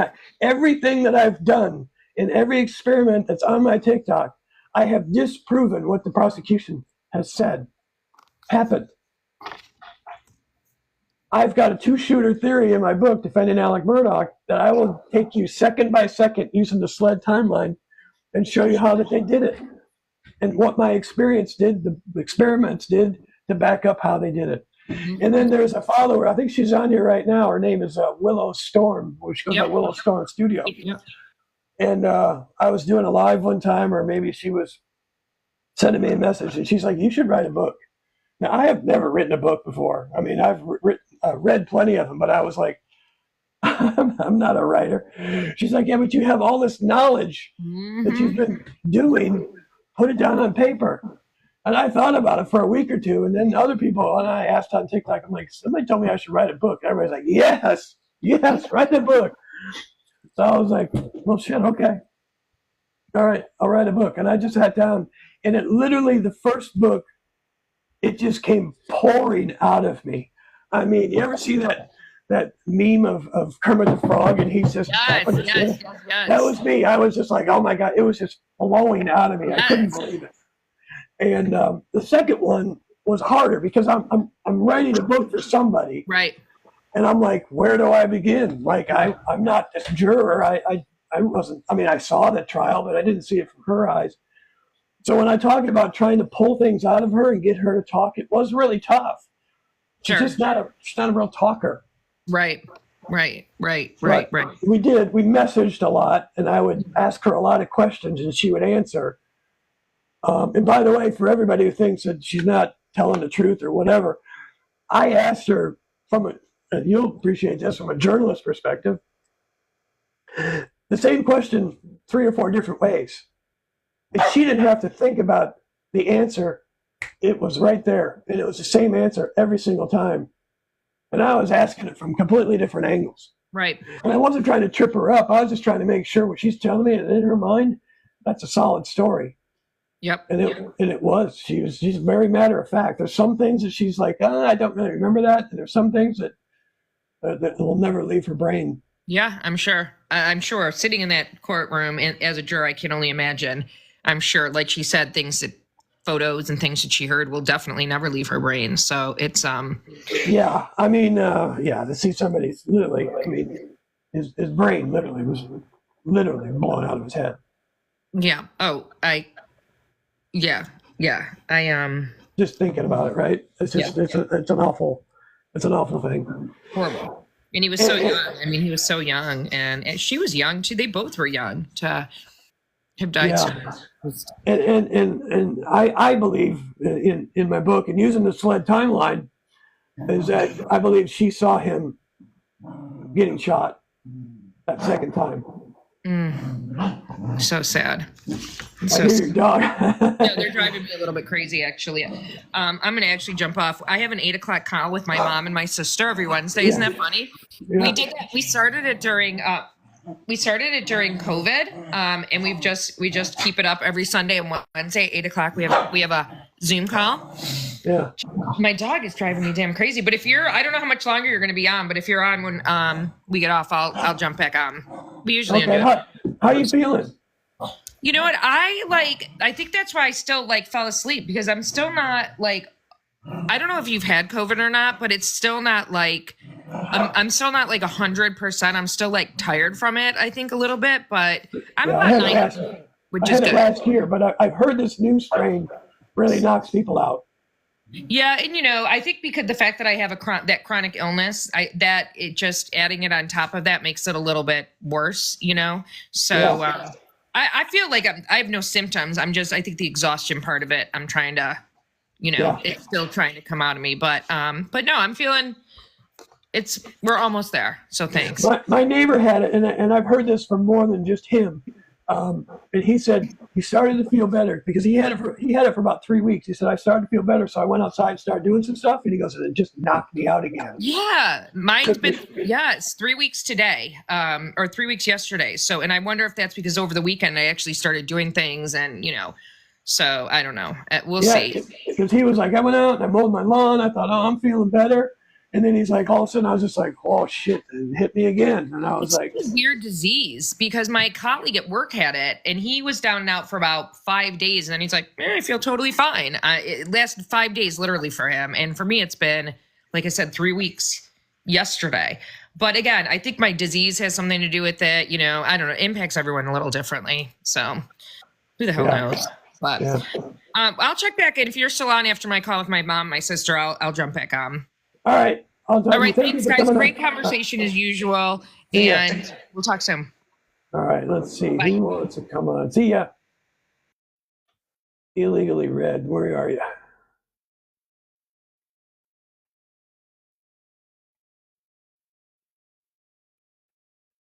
Somebody want to come on? I don't know how to do this damn thing. Oh. Red, you want to come on? Here you go. You're there. Let's see. See if I can get you on. Let's see. Invite guests. Willow's on there. Willow, you want to talk? I don't see it. See, I got to scroll through this and I don't see you on here. It's crazy that I don't.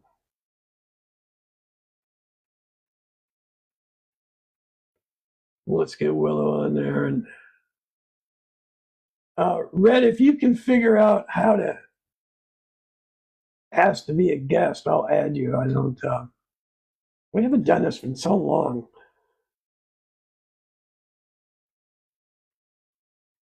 Can I add you on there? Shit. I don't know. Whoop.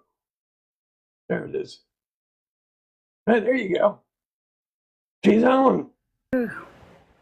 Hey. Let's see if I can add you. Can you hear me? Yeah. All right. I'm not going to turn my camera on because I've already been home from work and I have made myself look homeless for the night. So that's funny. Good to see you back live. We've missed Vicky that. Wants to come on. Vicky wants to come on. Let's get some people on here to talk about this up.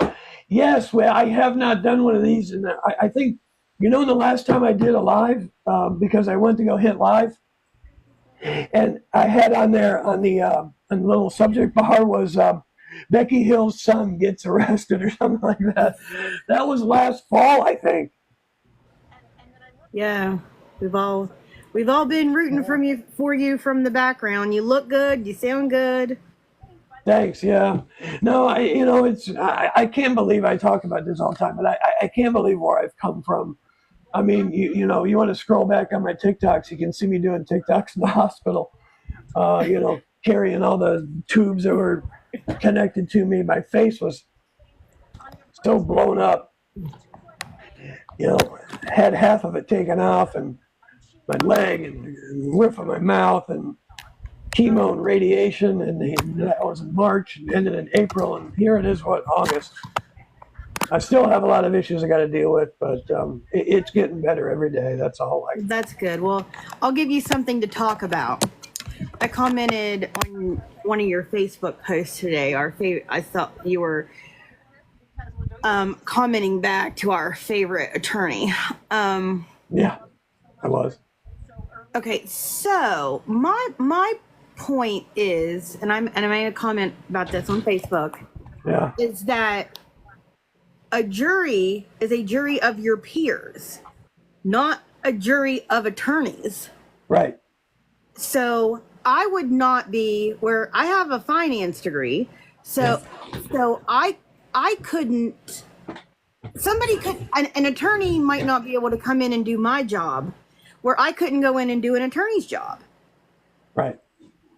So therefore, how did that juror know that Becky was being inappropriate? She wasn't talking outside of the court, like he said in that one statement. Like she was being spoken to by a court official. How was she to know that was inappropriate?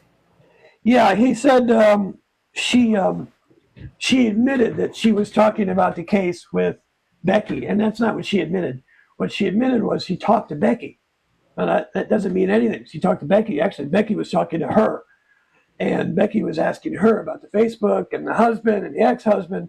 That's what the conversation was about. And then it was like, oh, yeah, by the way, which way are you leaning? And then her answer was, I'm undecided.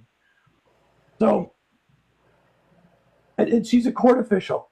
She's Yes. a So state employee. She works with the Attorney General's office. She's directed by the governor of the state of South Carolina. and she was basically right there at the judge's right hand.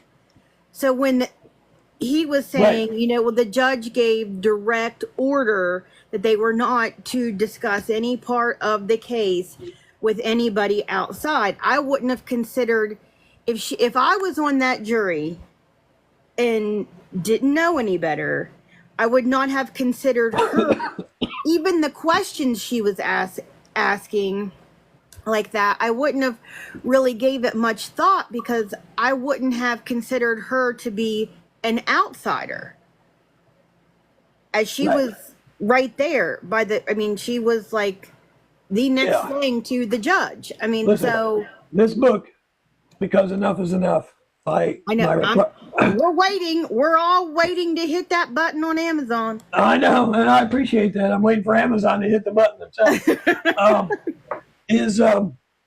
She talks about that attorney in detail in this book, about him and his relationship with the Creighton Waters, and his relationship with his podcast, and his relationship with Mark Tinsley. Like, you know, if you guys haven't read, holy shit, if you guys haven't read the new Fitz News article that Will Folks just wrote about Myra and Will and Becky, I highly suggest you guys run, not walk, over to Fitz News and get a copy of that article, because he just set off a nuclear bomb in South Carolina with that article. I started that today, and I got busy, imagine I had to work. I mean, I got busy at work and didn't finish You had to it. work. What the hell? Hey, get your priorities straight, Red. I need to read Fitz News. Come on. Right. But the only other thing I think you need to do in your speaking right now Yeah. is come up with a way to distinguish the Mandy that we're now talking about, the juror Mandy, Yeah. because I'm sure there's a lot of people on here that have been on here for a long time, Yeah. Like, and some of us, Willow, are you there with me, have been terrorized by another Mandy. yeah. So her name is Mandy Pierce, and she also Yeah, I came mean, out. I know who she is, but I'm saying some people might, Yeah.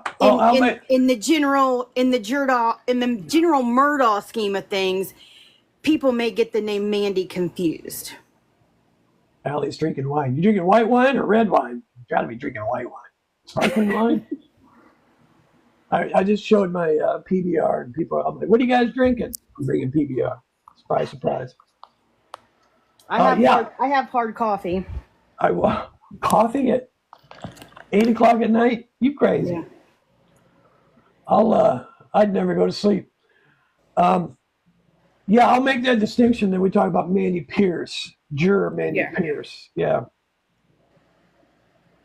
There's so many things in this trial that just either don't add up or do add up. And I cringe. And Will Folks is one of them. And I like Will Folks a lot. I like his paper. I like his people. I like what he writes for the most part. But he's one, and there's many others out there that say overwhelming evidence that he's guilty. And I'm like, geez. So Will, if you're watching, this is an absolute sincere request. It's not a challenge.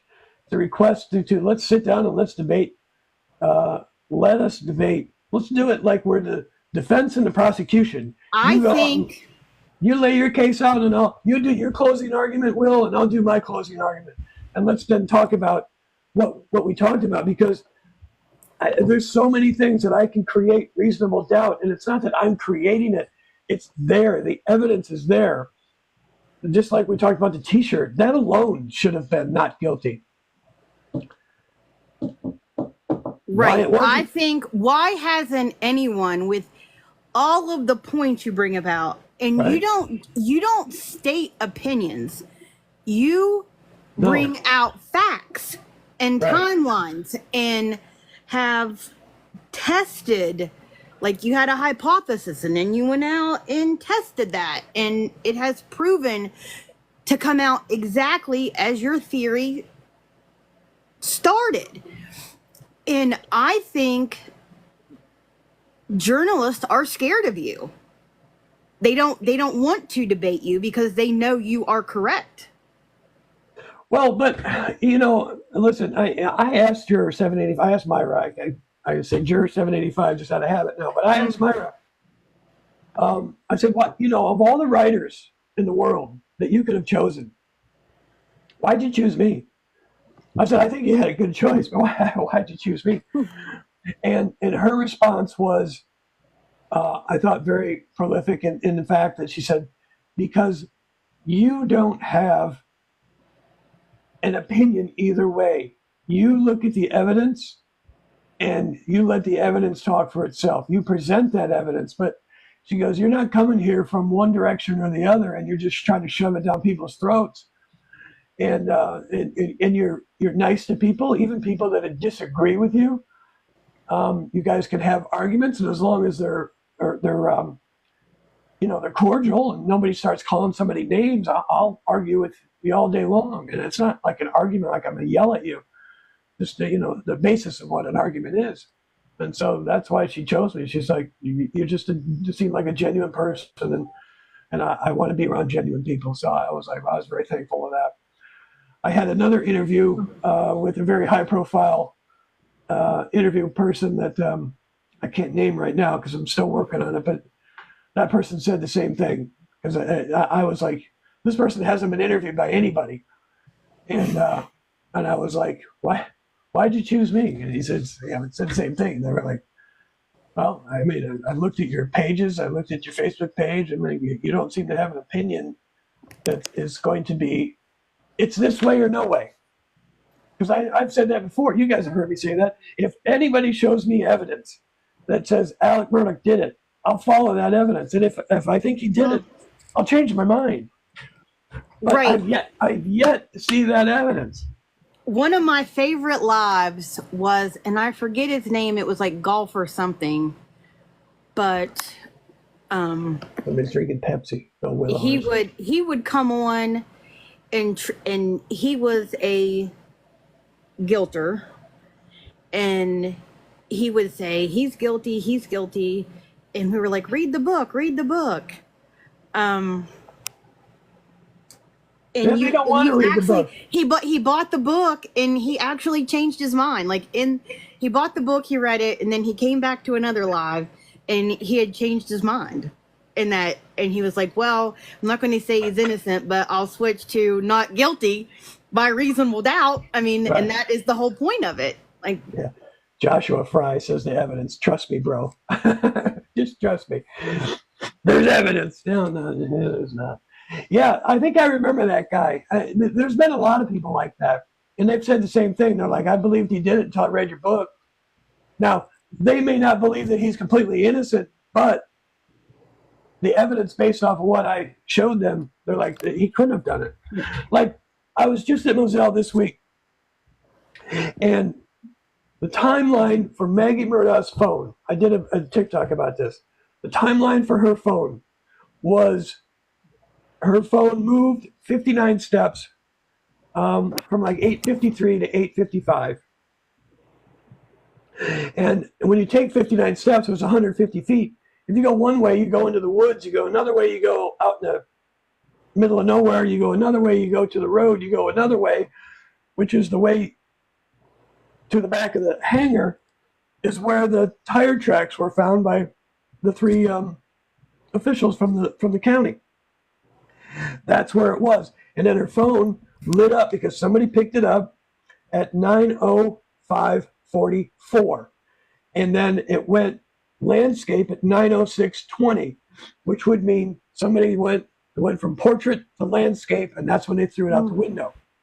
My point is that that's 36-second span of time And I went out to the back entrance of Moselle, and I did that experiment, and to the absolute second, 36 seconds, when I take that, because I didn't go into the where the hangar was, but if it's only 500 feet, so I figured out that speed accelerating 500 feet and did the formula. It's about 3 or 4 seconds. I did it in 33 seconds, which means I've got 1 second plus or minus for error, 1 second.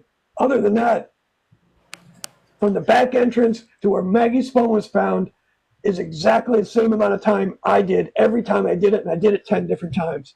And didn't you actually map out the 59 steps? I did, yeah. Yeah, and it ends at the exact spot where when it comes, there's a gravel road, and it goes from Moselle around by the dog kennels, and it goes behind the hangar, and then it comes around the hangar, and then the gravel road kind of fizzles out and it turns into grass. However, when you're coming in at that angle, and you look at the flashlight that the first sheriff had, you can see where the tire tracks would kind of make a half circle and turn around and go back towards the hangar. Well, if you're in a pickup truck, you're not, and you got to pick up a guy, then you're going to get in the passenger seat, you're going to go around and you're going to flip a U, come around back the other way, pick him up, he jumps in the passenger side, throws the guns in the back, and they're out of there. 33 seconds later, or excuse me, 36 seconds later. I'm trying to follow the comments too, and someone said, shouldn't tire marks show there was someone else on the property? There were tire marks on the property. There were tire marks. No one took a fucking picture of it. Yeah. But there is a video of the police. Am I right in that? Because I haven't been in this. Like, as you were doing your lives before the book before Willow first said, write a book. And then we were all like, yes, write a book. That were all the OGs that were with you from the start of this. I had a notebook and I was like writing all this stuff down. Like, and I'm not claiming these. I mean, I was writing your thoughts and your theories down and following along. And so I believe there's a video of a police officer saying, were you back here? There's tire marks back here. Was asking Alec if was this you? There's tire tracks back here. Yeah, that was Sheriff Green. He was the officer that came with his body cam. He was the first guy to talk to Alec. And he did. He took his flashlight, he clicked it on, and he's like, some tire tracks back here. Is that you? And Alec's like, no, I came from that direction. But no one took a picture of it. But you can see him. And so anyways, and here's the other thing. This is hugely important. I can't believe I almost forgot to say it. Alec is up at the house. His GPS says he's at the house. His phone is recording his steps. He's now out of the house and he's heading out to his Suburban, and he calls Maggie. But when he calls Maggie, he thought he heard Paul and Maggie coming up from the kennels. In my opinion, he heard the real killers on Moselle Road hauling ass getting out of there. So he hung up the phone, right? And he goes, well, no, that wasn't them, because they had just passed Moselle Road. Excuse me, they had just passed the main entrance. So he calls them again. He calls them at 9:06:15. This is the second time in a matter of seconds that Alec calls. And when he does that, her phone goes from landscape to portrait, as if to go, shit, he's calling us again. But here's the problem, is that Maggie's phone was tracked by GPS, and it was tracking her steps all day long, including the 59 steps that was just minutes earlier. But Alec is walking with his phone. GPS says he's there. Steps are recording, and Maggie's phone is not recording steps. Why wouldn't a phone record steps? Because it's in a vehicle, and when a phone is in a moving vehicle, it doesn't record steps. Her phone was in a truck heading out of Moselle, and they saw the second call in. Somebody said, get that goddamn phone out of here. He's probably tracking us. He's calling us. He's texting us. Get it out of here. Boom, out it goes. They're gone. That's how close I think he was to the killers. He probably even saw their headlights going up Moselle Road. How crazy is that? And someone else had commented on, I don't know if it was a TikTok you had posted or a Facebook post, like how could they see in the dark? I was on Facebook because I tagged my friend Michael that I didn't know that had been following the case, and he hadn't read your book. The killers. Oh, that the theory of, you know, they were in the woods, and how are they going to see in the dark, and that Alec didn't have enough time. You know, he was only 4 minutes away. That wasn't enough time. There was also an evening, if you remember, on a live that I was like, Amaral, I am like, I'm about the same distance to my sister's house, and I actually went outside and was like, this is what you can hear outside, because like you can't, when you get inside with the AC running and everything sealed up, and I'm sure their house was well insulated, you can't hear anything that's going on outside. Right. Hold on. And a gunshot, like when you live rural, and that is just second nature. Like a couple gunshots are not going to make you jump. No. So, you know, they, in the trial, they did, they had an expert come there, and they went out to Moselle, and they had listening devices inside the home with the TV on, with air conditioning on, I believe. And then they shot the exact same gun, not the exact same guns, but the same type of guns, a 300 blackout and 12 gauge shotgun. And they literally sounded like these little pops. Now, I can tell you, as many times as I've been out to Moselle, I myself have heard gunshots. And I live out in the country. And I tell my neighbor, I'm like, I hear gunshots. I'm like, oh, somebody must be murdering my family. You know, like, yeah, that is not like, they're just gunshots. People just shoot guns out in the country. Yeah, I mean, this will. It's like living by the airport. After a while, you just don't hear the airplane. You don't hear it, yes. And people shoot groundhogs because they're getting in their garden, in the country. So. Yeah.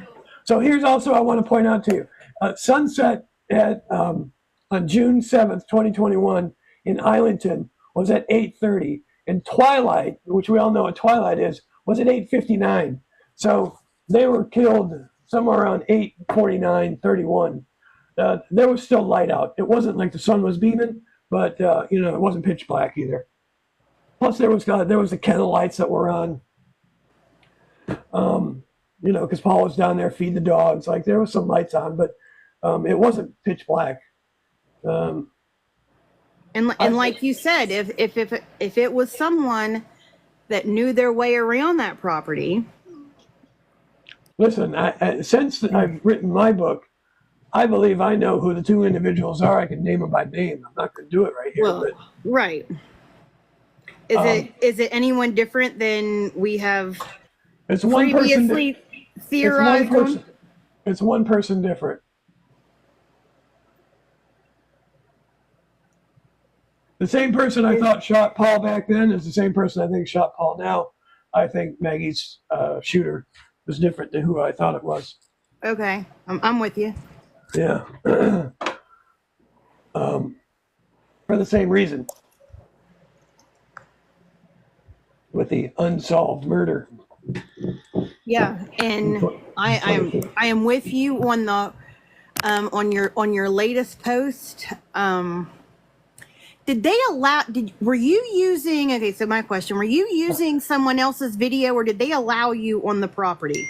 Oh, no, that was some video I got on YouTube. Somebody sent it to me. Might have been Willow who sent it to me, but somebody. Willow is the bad. No, it was somebody else. No, that was a kid that that's his whole YouTube thing is about, is going on properties and taking video. That wasn't me. That was somebody else.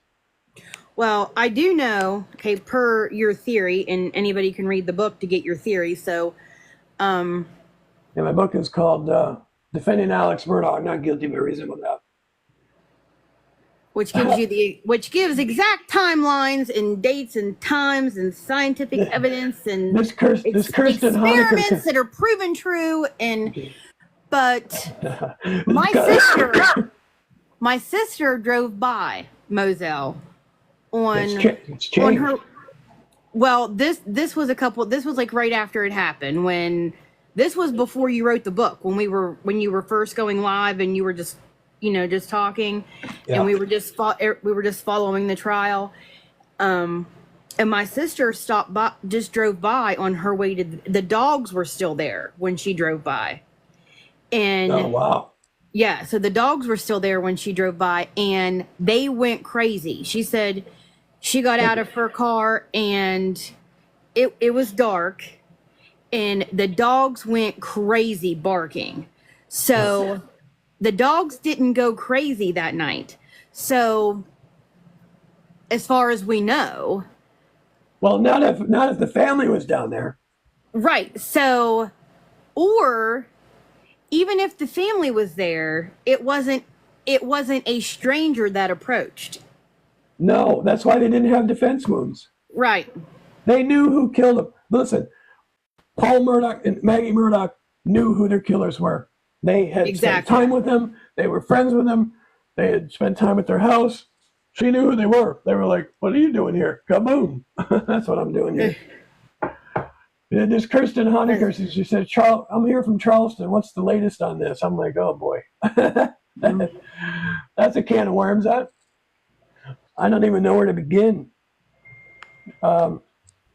Juror 785 was on there earlier, Myra, talking about jury tampering with the murder trial, and that she would have voted not guilty. Other than that, all I can tell you is watch my TikToks. That'll get you up to speed. Yeah, people keep asking about the book. It's Myra's book, Because Enough is Enough. It is packed full. It is a tell-all book. She goes after everybody, and it's not, she's not just swinging a bat in the air. Like she brings the receipts in this book.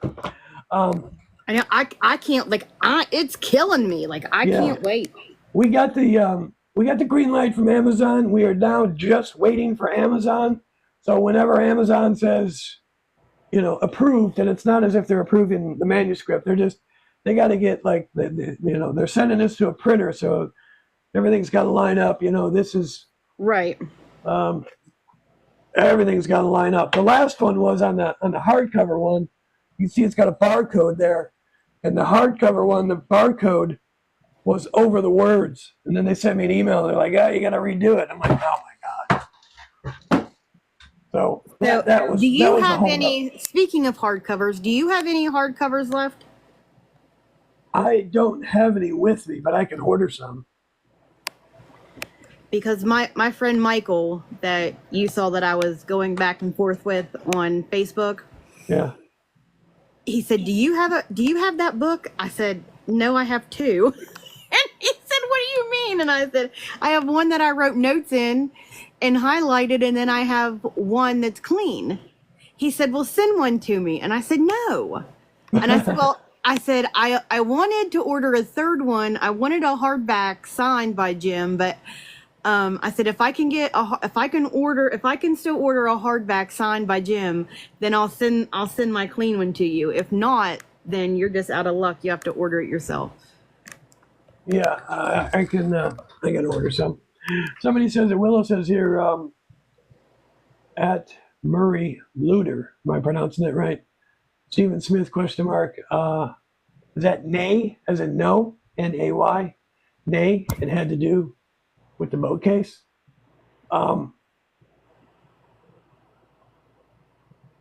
Yes and no. I don't know. Let me figure out how to say this.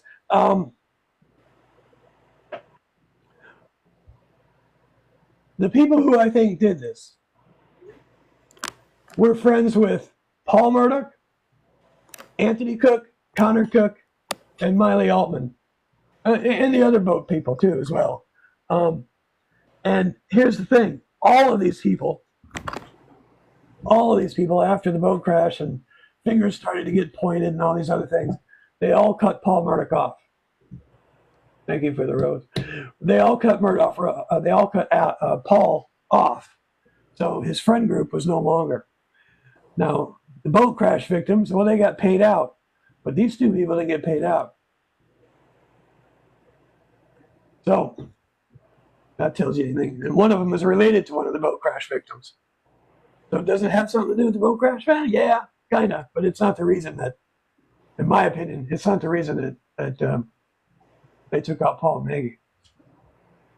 Not the reason. Probably had something to do with it, but not the reason.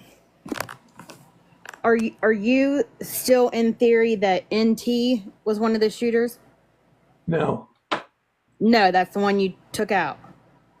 Yeah, although he's got some involvement. He's got some involvement. I don't know what it is. All right, I'm trying to follow you, and we can have something off. We can have a conversation offline. Okay. Any other questions? Let's see. Control of the boat and Paul. Honestly, I don't know who was driving the boat. I really don't. I don't think anybody does except Connor and Paul, and one of them's dead, and the other one's not talking. You read depositions, and at times Connor was driving, at times Paul was driving. I really don't get into the boat crash much because I probably have a really unpopular opinion about that. Yeah, I mean, listen, you're either, weeping for these children, as they call it, and I feel extremely bad that somebody died and these kids got hurt and they got scarred for life. But they were not children. They were over the age of 18.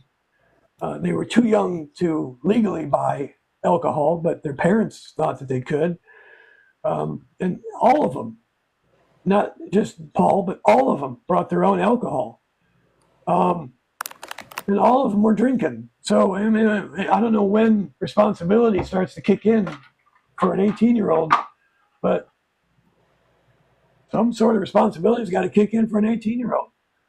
At some point, you're old enough to go in the Army. Yeah, I mean, yeah. You're old enough to buy a gun. You're old enough to do a lot of things. Right?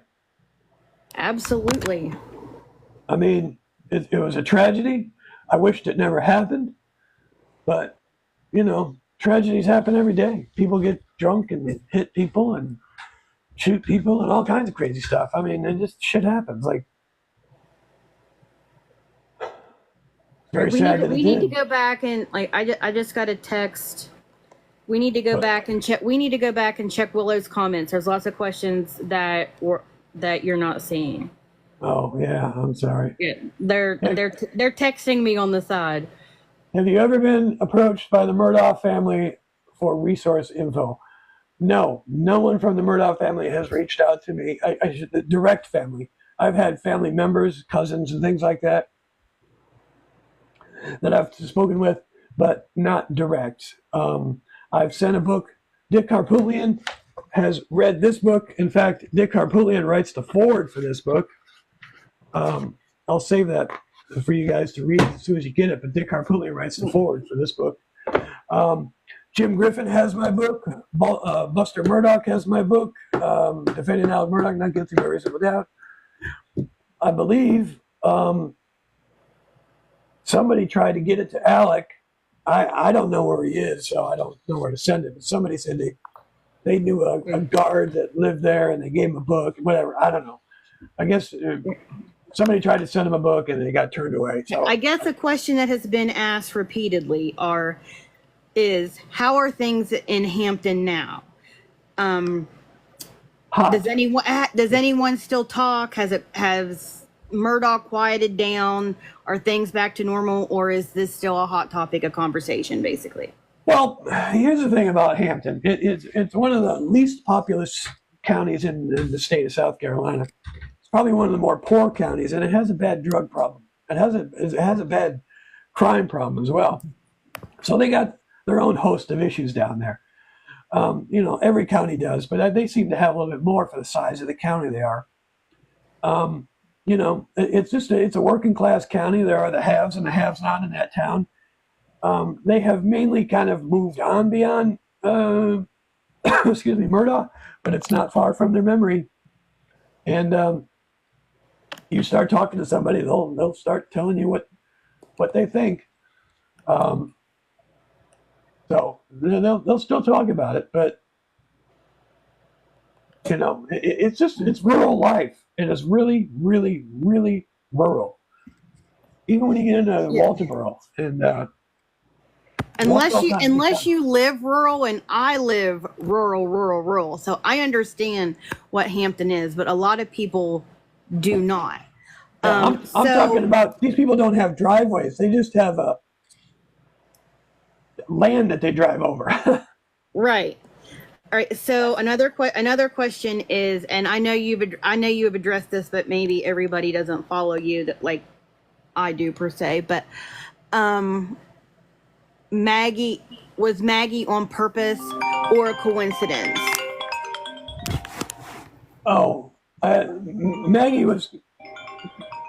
Was that you? Yeah. Just. No All right.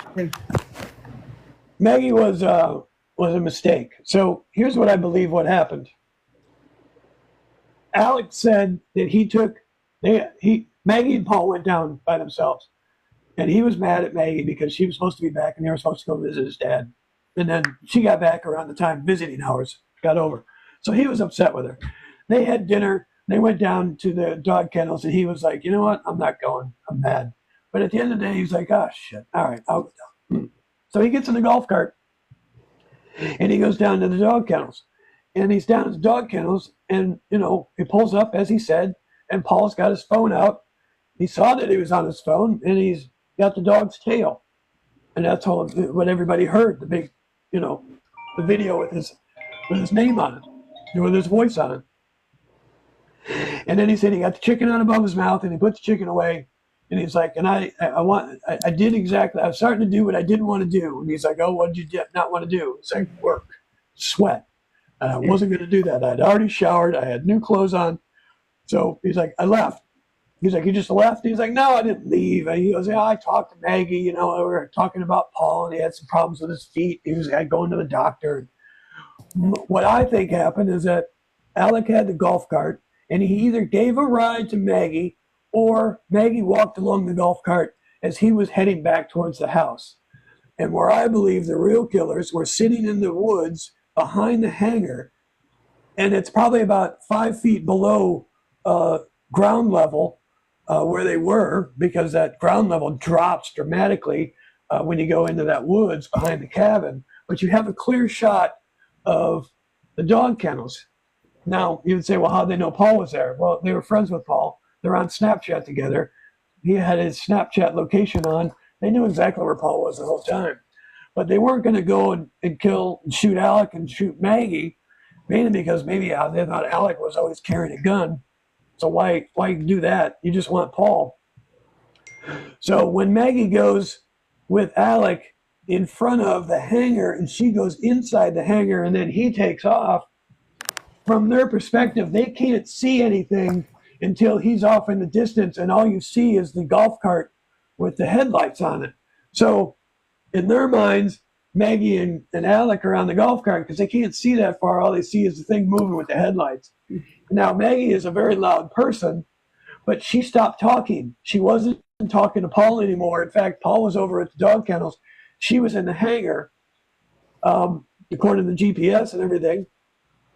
She's in the hangar, as the prosecution said, and there's just a little door that opens up, and she was probably in there cleaning up after her husband and her son, and they had their old bags of food and soda drinks in there, and so she's cleaning up, and she's on Facebook while she's doing it, just perusing through Facebook, and all of a sudden she hears a bam. And I'm sure Paul screamed, or maybe she heard the killer screaming at Paul and Paul screaming at them, and there's, a final FU, and they shoot. Now she's like, what the hell was that? And that was at 8:49:31. She locks her phone and starts running out of the hangar with a phone in her hand.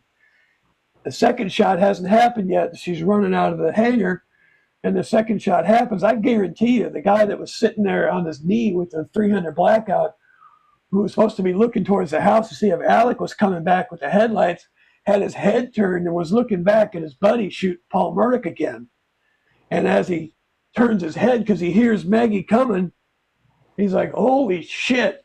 And the 3 shots that went into Maggie were all over the place. They're boom, boom, boom. So he's like this, shooting, just trying to hit a moving target who's right in front of him, by the way. Now, remember, Kenny Kinsey said 3 to 5 feet, which means she probably almost fell on top of him as he's kneeling, shooting her. So where do the second shots come from? He gets up as a 41-degree angle from the dog kennels. He gets up and moves to an angle of 84 degrees from the dog kennels. And then she's probably still on her hands and knees, as Kinsey said. So he shoots her again. That one went through her chest and out her, I think, her left breast. So it went into her chest on the right side and out her left breast. And then as she goes down, then he like, okay, she's not moving, walks up to her and puts one into her head. And that's it. She's done. Southpaw Golf is actually here. Can we see if he wants to come on with us and see where he stands now? Yeah, I got about 10 more minutes. My voice is starting to irritate me a little bit. But go ahead. Let's see. Where is he? Let's see. What's he called? Southpaw Golf. He was the guy that I was talking about earlier. I don't see him on the list to go live with guests, but if he wants to. Southpaw, are you still here? If he wants to ask to come on, I'll let him come on.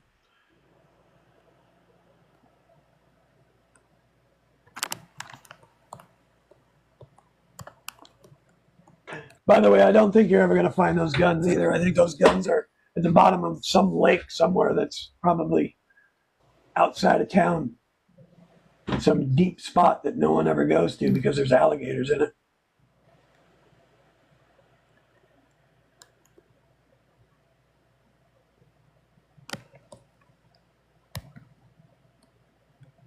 No, I don't know. If he wants to come on, just try to come on. I don't know how to do it.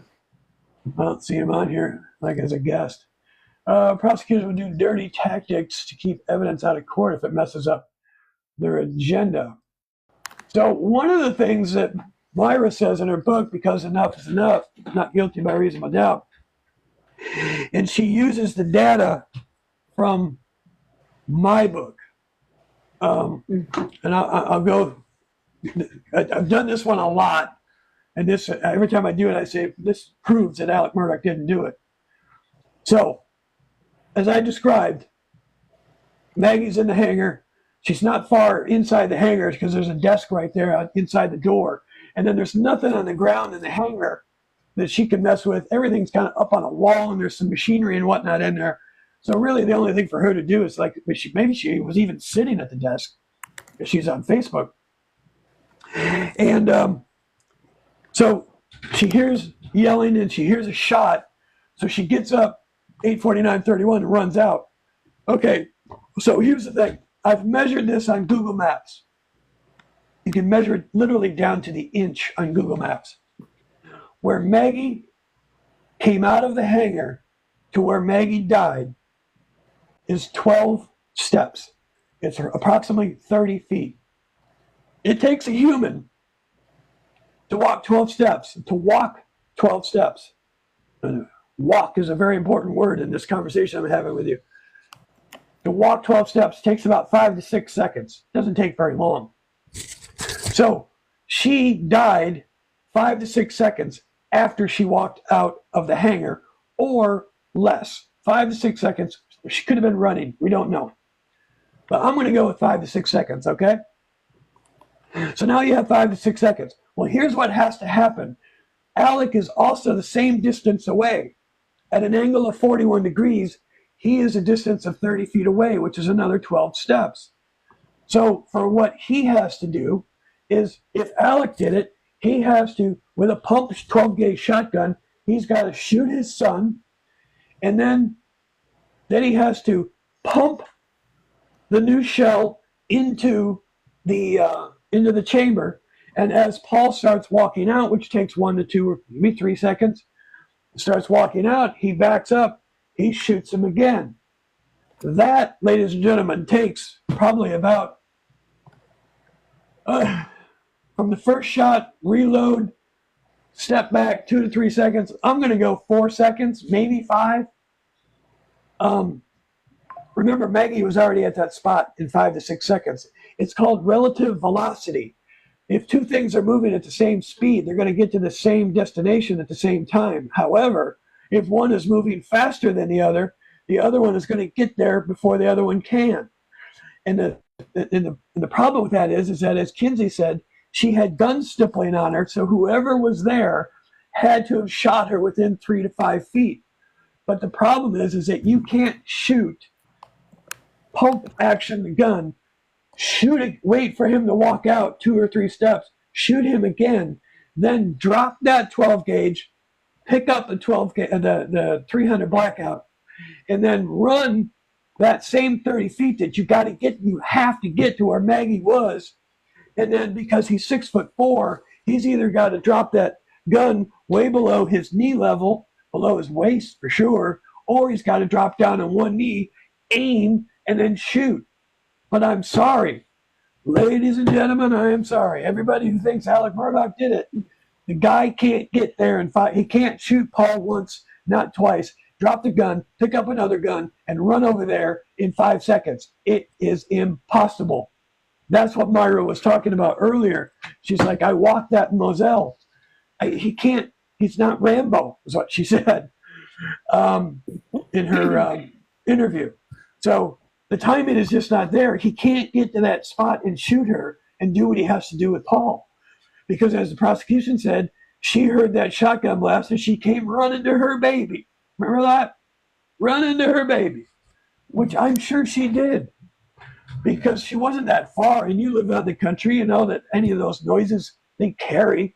So if she's going to hear her son scream and get shot by a 12 gauge, she's going to go investigate what the hell just happened.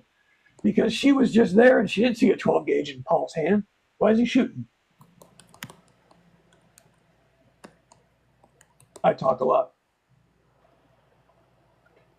I'm trying to respond. And not with bad knees and the angle of trajectory is spider. Absolutely right. Why couldn't the defense come up with these same conclusions? Deanna, I ask myself that every day. And people are like, what are you, some crime scene reconstructionist? No, I just have a brain and I use it. I use it differently than most people. I think differently than most people. And I look at those little things. I don't look at the big picture. I look at all the little things that make the big picture. If he didn't do it, then why in the hell did he lie about it and tell the court who did it? Well, I don't think listen, let me put it this way. Alex Murdaugh knows the individuals who shot his wife and son, but he doesn't know that they're the ones that shot his wife and son. Does that make sense? Why he lied? I don't know. I don't know why he lied. He said that he lied because he took drugs and it gave him paranoia, which I thought was a bullshit answer. It was a rehearsed answer. It was a bullshit answer. If I was him, what I would have said was, because I don't trust SLED.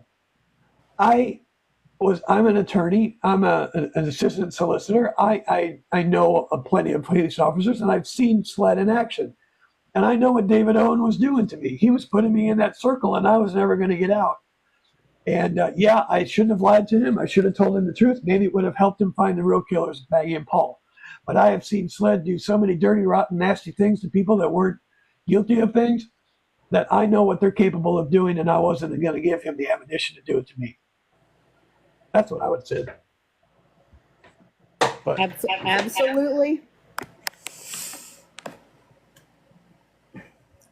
and then if they said, well, like what? Then you're going to have to tell them what? Well, in this case, they did this to this guy. In this case, they did this to this guy. But maybe his dad was complicit in some of that, or his friends, like Duffy Stone and whoever else, like that he's going to have to throw them underneath the bus. But hell, dude, you're on trial for murder for your life, like kill or be killed. Do you think they have a shot at Supreme Court? Absolutely, they have a shot at Supreme Court. I think he's going to get a trial in the South Carolina Supreme Court. If he doesn't get if for some reason they don't give him a new trial, he will get a new trial when it goes to the federal court. There's no ifs, ands, or buts there. He will get a new trial when it goes to the federal court. With the financial crimes, it won't matter. It really won't. If he doesn't, he's got a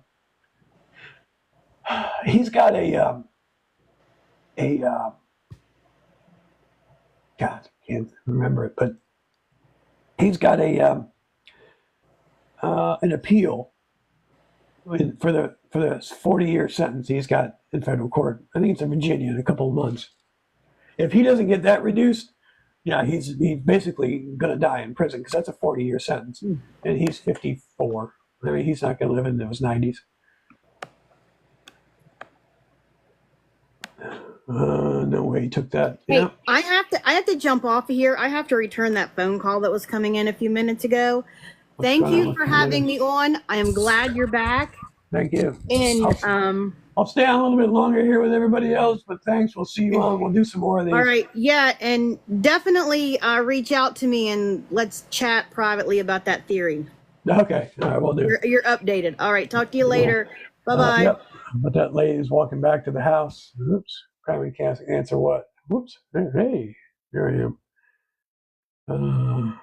What am I supposed to answer? Many people fully function with opioid addiction. Yeah, no, they do fully function with opioid addiction. And during my cancer treatments, I was taking a lot of opioids, but it made me tired. I couldn't do shit. Can't wait for the book. Do you think Eddie was there that night? So Eddie failed the polygraph test that he took, but a lot of people tell the truth on the polygraph test and they fail because it reads your blood pressure, it reads your pulse, it reads all kinds of different things. Who knows what was going on with Eddie there? And if you're on certain medications, it throws it off. I just got my bourbon out. Let's stay alive. I can stay alive for a little bit more, but my voice is starting to take a toll. Can the defense bring the soups? Can the defense bring the scenario up? And bring that scenario up in a new trial? Yeah, in a new trial, they can bring anything up they want.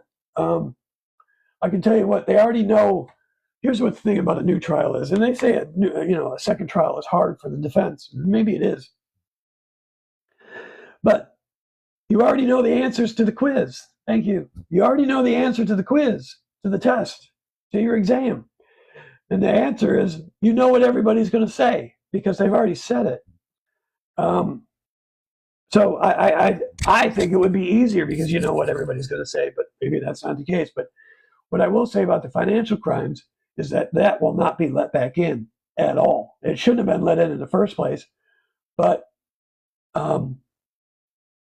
they know what not to ask to open that door to let that financial crimes back in.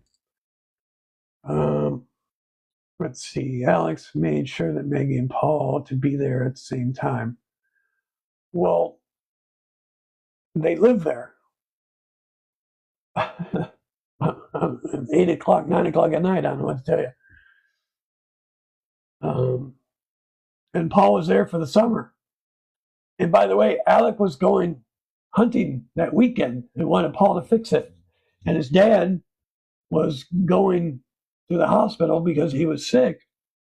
So, I mean, all kind of converged at once, but I mean, that's a family. They live together in the same house. So they're all going to be in the same house together. That's all I can tell you. I think it gets overturned. Yep. No, Maggie wasn't living there. Yes, Maggie was living there. Maggie slept there. Maggie slept there that night before. On June 6th, she slept there with Alec. And then she drove to Edisto because she was having work done there. So she was work that was going on there. She wasn't staying there. She was going to stay there in the summertime for sure. But anybody lives in South Carolina knows that just about end of May, beginning of June is when you would kind of go to the beach house. But she was getting that beach house done for 4th of July party. So there was work being done there. And by the way, I will say this. I had a friend of hers contact me, and she said the same thing you guys are saying, but she goes, I can prove to you that Maggie was not going to be staying at Edisto. I was like, oh, really? Why? She goes, because Bubba wasn't with her. Bubba was not with her. And if she was staying at Edisto, Bubba would have been with her and not at the kennels. So she was coming back to the kennels because she had work done there, but maybe she didn't want to. But she slept there that night, June 6th. She slept at Moselle. She woke up on June 7th at Moselle. Yeah, because she was there she was going to Edisto for the workers. She was getting a house done for a 4th of July party. And then she was getting the same text that Alec was getting. His dad was in bad shape. His dad died 3 days later. Like, he was in bad shape. I want you to come home. We got to go visit Dad. Like, what husband wouldn't do that? My dad is going to the hospital. I think he's going to die. Like, I'm calling my wife up and going, you got to come home. Like, we got to go see Dad. He's going to die. Like, why wouldn't you want to go see him? I mean, that would just be rude to not. I don't know. It's just me. You don't know the story. I don't know the story? Okay. I've only written 2 books about it. I probably know more about this story. No, do I know every single detail of their personal life? No. I know a lot of details about it, just from what I've read from people, but from a person on the outside, I don't think there's anybody in this country that knows more about this trial than me. And I'm not bragging. I'm just saying, it is what it is.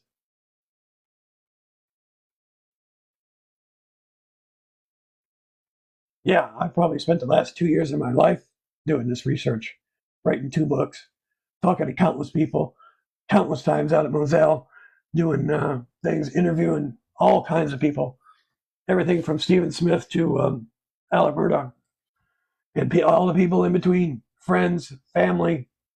Oh, my Lord. I've forgotten a bunch of stuff. Done a fantastic job. Thank you. I appreciate it. Eddie's still under house arrest. Yeah. Here's the thing about Eddie. Eddie must have turned state's evidence, because all of everything of Eddie's is under seal, and he's nowhere to be found. I guess he's back at his house, but everything that Eddie's ever done is now under seal. He can't look at it. Thank you, Diane. Well, we got a lot of people on here. How many likes do we get on this thing? Everybody hit the like button. Let me see what we got. Can't even tell.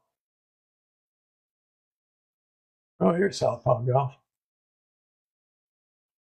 Will they use your evidence in the new trial?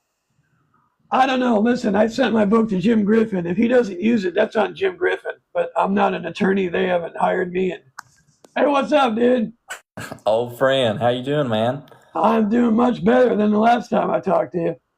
Yeah, I was telling somebody in the chat, you and I were on some lives together right there before you got sick. I really just wanted to hop on here, man, say it's good to see you. I hope you're doing well. And, we obviously were at the auction together down at Liberty Auction. And, yeah, man, it's just good seeing you on here.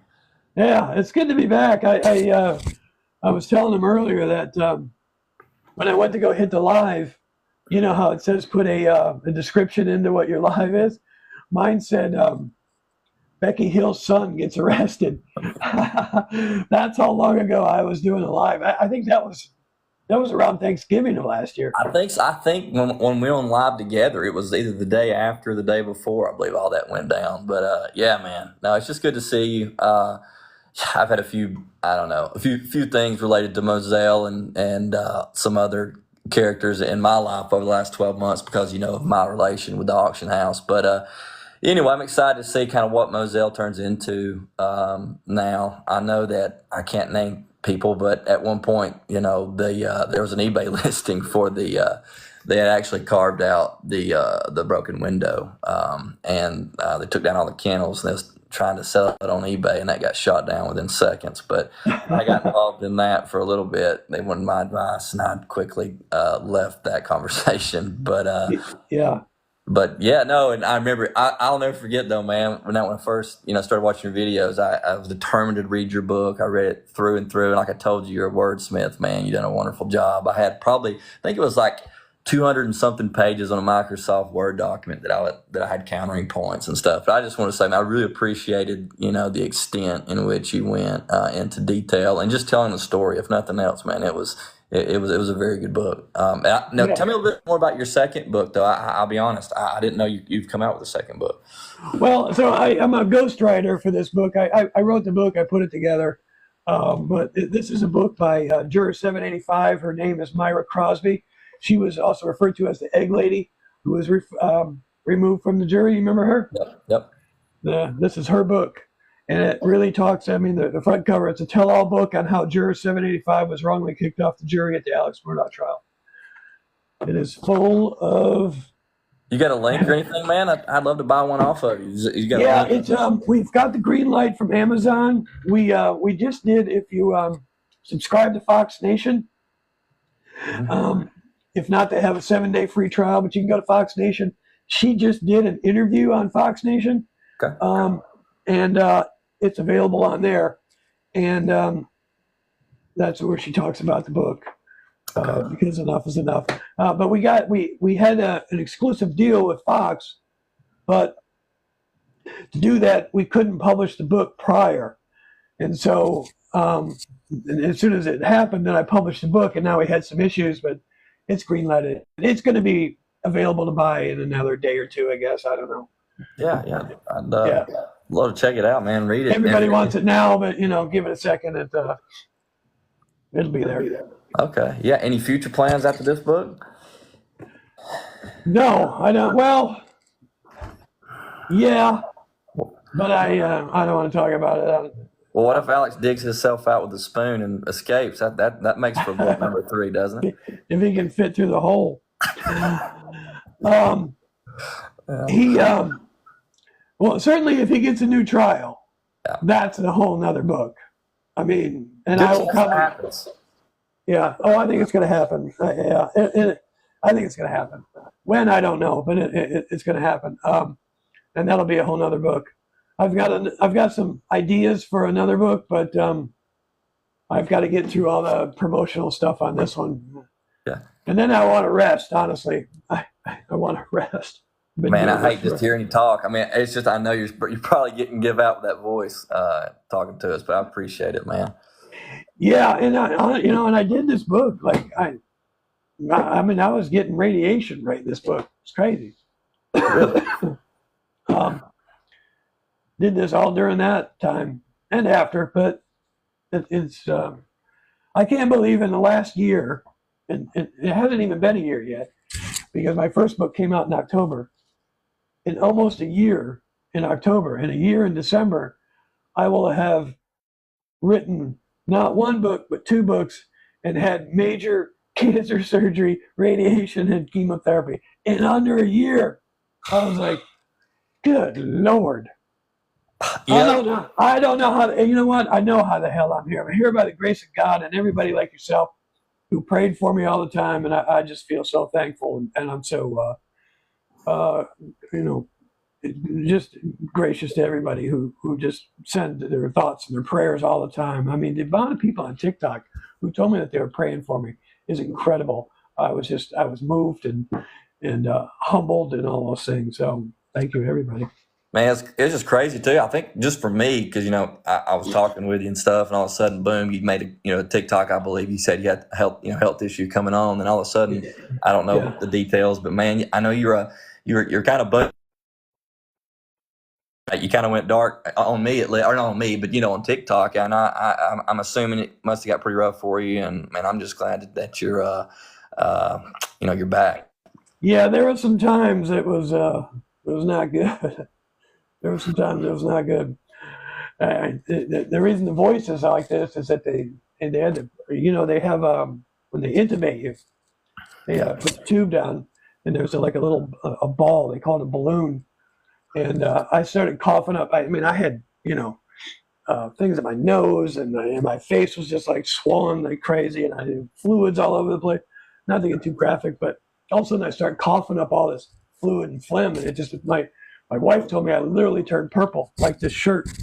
I turned purple. My face did, and she's like, and the nurse who was there, even though I was in ICU, was like, help. Luckily, the guy who was running the floor was in the next room, and he came over and he called a code, and my wife was like sitting in the corner, and she's like, there's like from 30 seconds after he yelled help and the guy pushed a button, there was like 15 people in your room, and they were all ready to like trach you and do all these other things, and finally he just came in and he literally yanked it out of me, because you're supposed to deflate that balloon before they pull it out. Well, they didn't have any time to do it because I was basically choking and dying, and so they just yanked it out, and it took out one of my vocal cords, and right now they call it's a paralyzed vocal cord. Yeah. So I had to have some surgery done to that. It's a mess. I don't want to bore you. No, so did you come out with kind of a newfound appreciation on life? I mean, was there any kind of just views that you've got on life now that changed kind of after that near-death experience and just going through all that? 100%. Let me tell you, it's the little things in life. When I was in the hospital, warm water to me was like a godsend. Like I was like, it's just my point is, it's just the little things in life. Everybody wants a new car, a new house, and one of all these things. Life isn't anything about that. Those are just little cherries on top in life if you're lucky enough to get them. What's important is your health. What's important is your relationships with people, with your family, with your friends, with your kids if you have them. I mean, at the end of the day, if you don't have your health, I mean, you're not around to enjoy all that. So I probably get more emotional about things now than I used to before. But it's more like family interaction stuff. I see it, and because I was probably closer to death than most people ever get, and now you just have a greater appreciation of life, and to me, what life is more about the little things and relationships and people. I had a buddy recently go through some stuff, and he said, "What was big is now small, and what was small is now big." And that's just that's it right there. No. Yep. I don't want to hog up your live, man. I'm sure people's got millions of questions to ask you. I'd love to loop back with you, as you get more back on your feet, dude. I'd love to maybe have some more interesting content and lives, down the road. Yeah, if I remember, didn't you want to have a counterpoint with me? Oh yeah. We can still do that. I would love to do that, and maybe we'll do that the next one. Yeah, absolutely, man. Well, I'll shoot you an email or something. But no, it'll be good, man. It's just good seeing you, dude. Glad you're back on your feet. Thanks for coming on. Yes, sir. All right, see you. All right, guys, I'm going to go because my voice is killing me. But I appreciate everybody. I appreciate you being on. Thank you to my moderators. Thank you to Willow. You guys do such great work, helping me out, praying for me. It's absolutely amazing. It's humbling. And I just want everybody to know that I completely appreciate it so very much. A lot of the smoke and mirrors gets, you throw these books out and then people get nasty on X, and that's not what life's all about. Life's all about is just being nice to one another, lifting each other up, not putting each other down. That's life. Like, I don't know how you can go through life just completely negative, putting people down all the time. It's disheartening, and it's not good for your heart. It's not good for your mind or your body. Anyways, Stephen Smith book, maybe. I'm getting close on that one. I will tell you, I'm getting close on that one. I'm getting really close on that one. And honestly, I will tell you, just kind of behind the green curtain, this Murdaugh case and the Stephen Smith case are closer than you think. But don't go down the Buster road at all. It's not that. Well, thank you, Mrs. Understood. I appreciate it. Everybody, if I didn't see you or say hi, thank you again. Let's do another live soon. I hope you all got to see Juror 785. Myra, her book, Because Enough is Enough, will be available. Myra, Catherine Crosby, and Crime and Cask. Crime and Cask coming at you. We'll be on again soon. And this weekend, let's see what I got. Gamecocks this weekend, right? There you go. Go Gamecocks. Y'all have a good one. I appreciate you. I love you. I'll talk to you soon. Thank you. Grab a gas cow.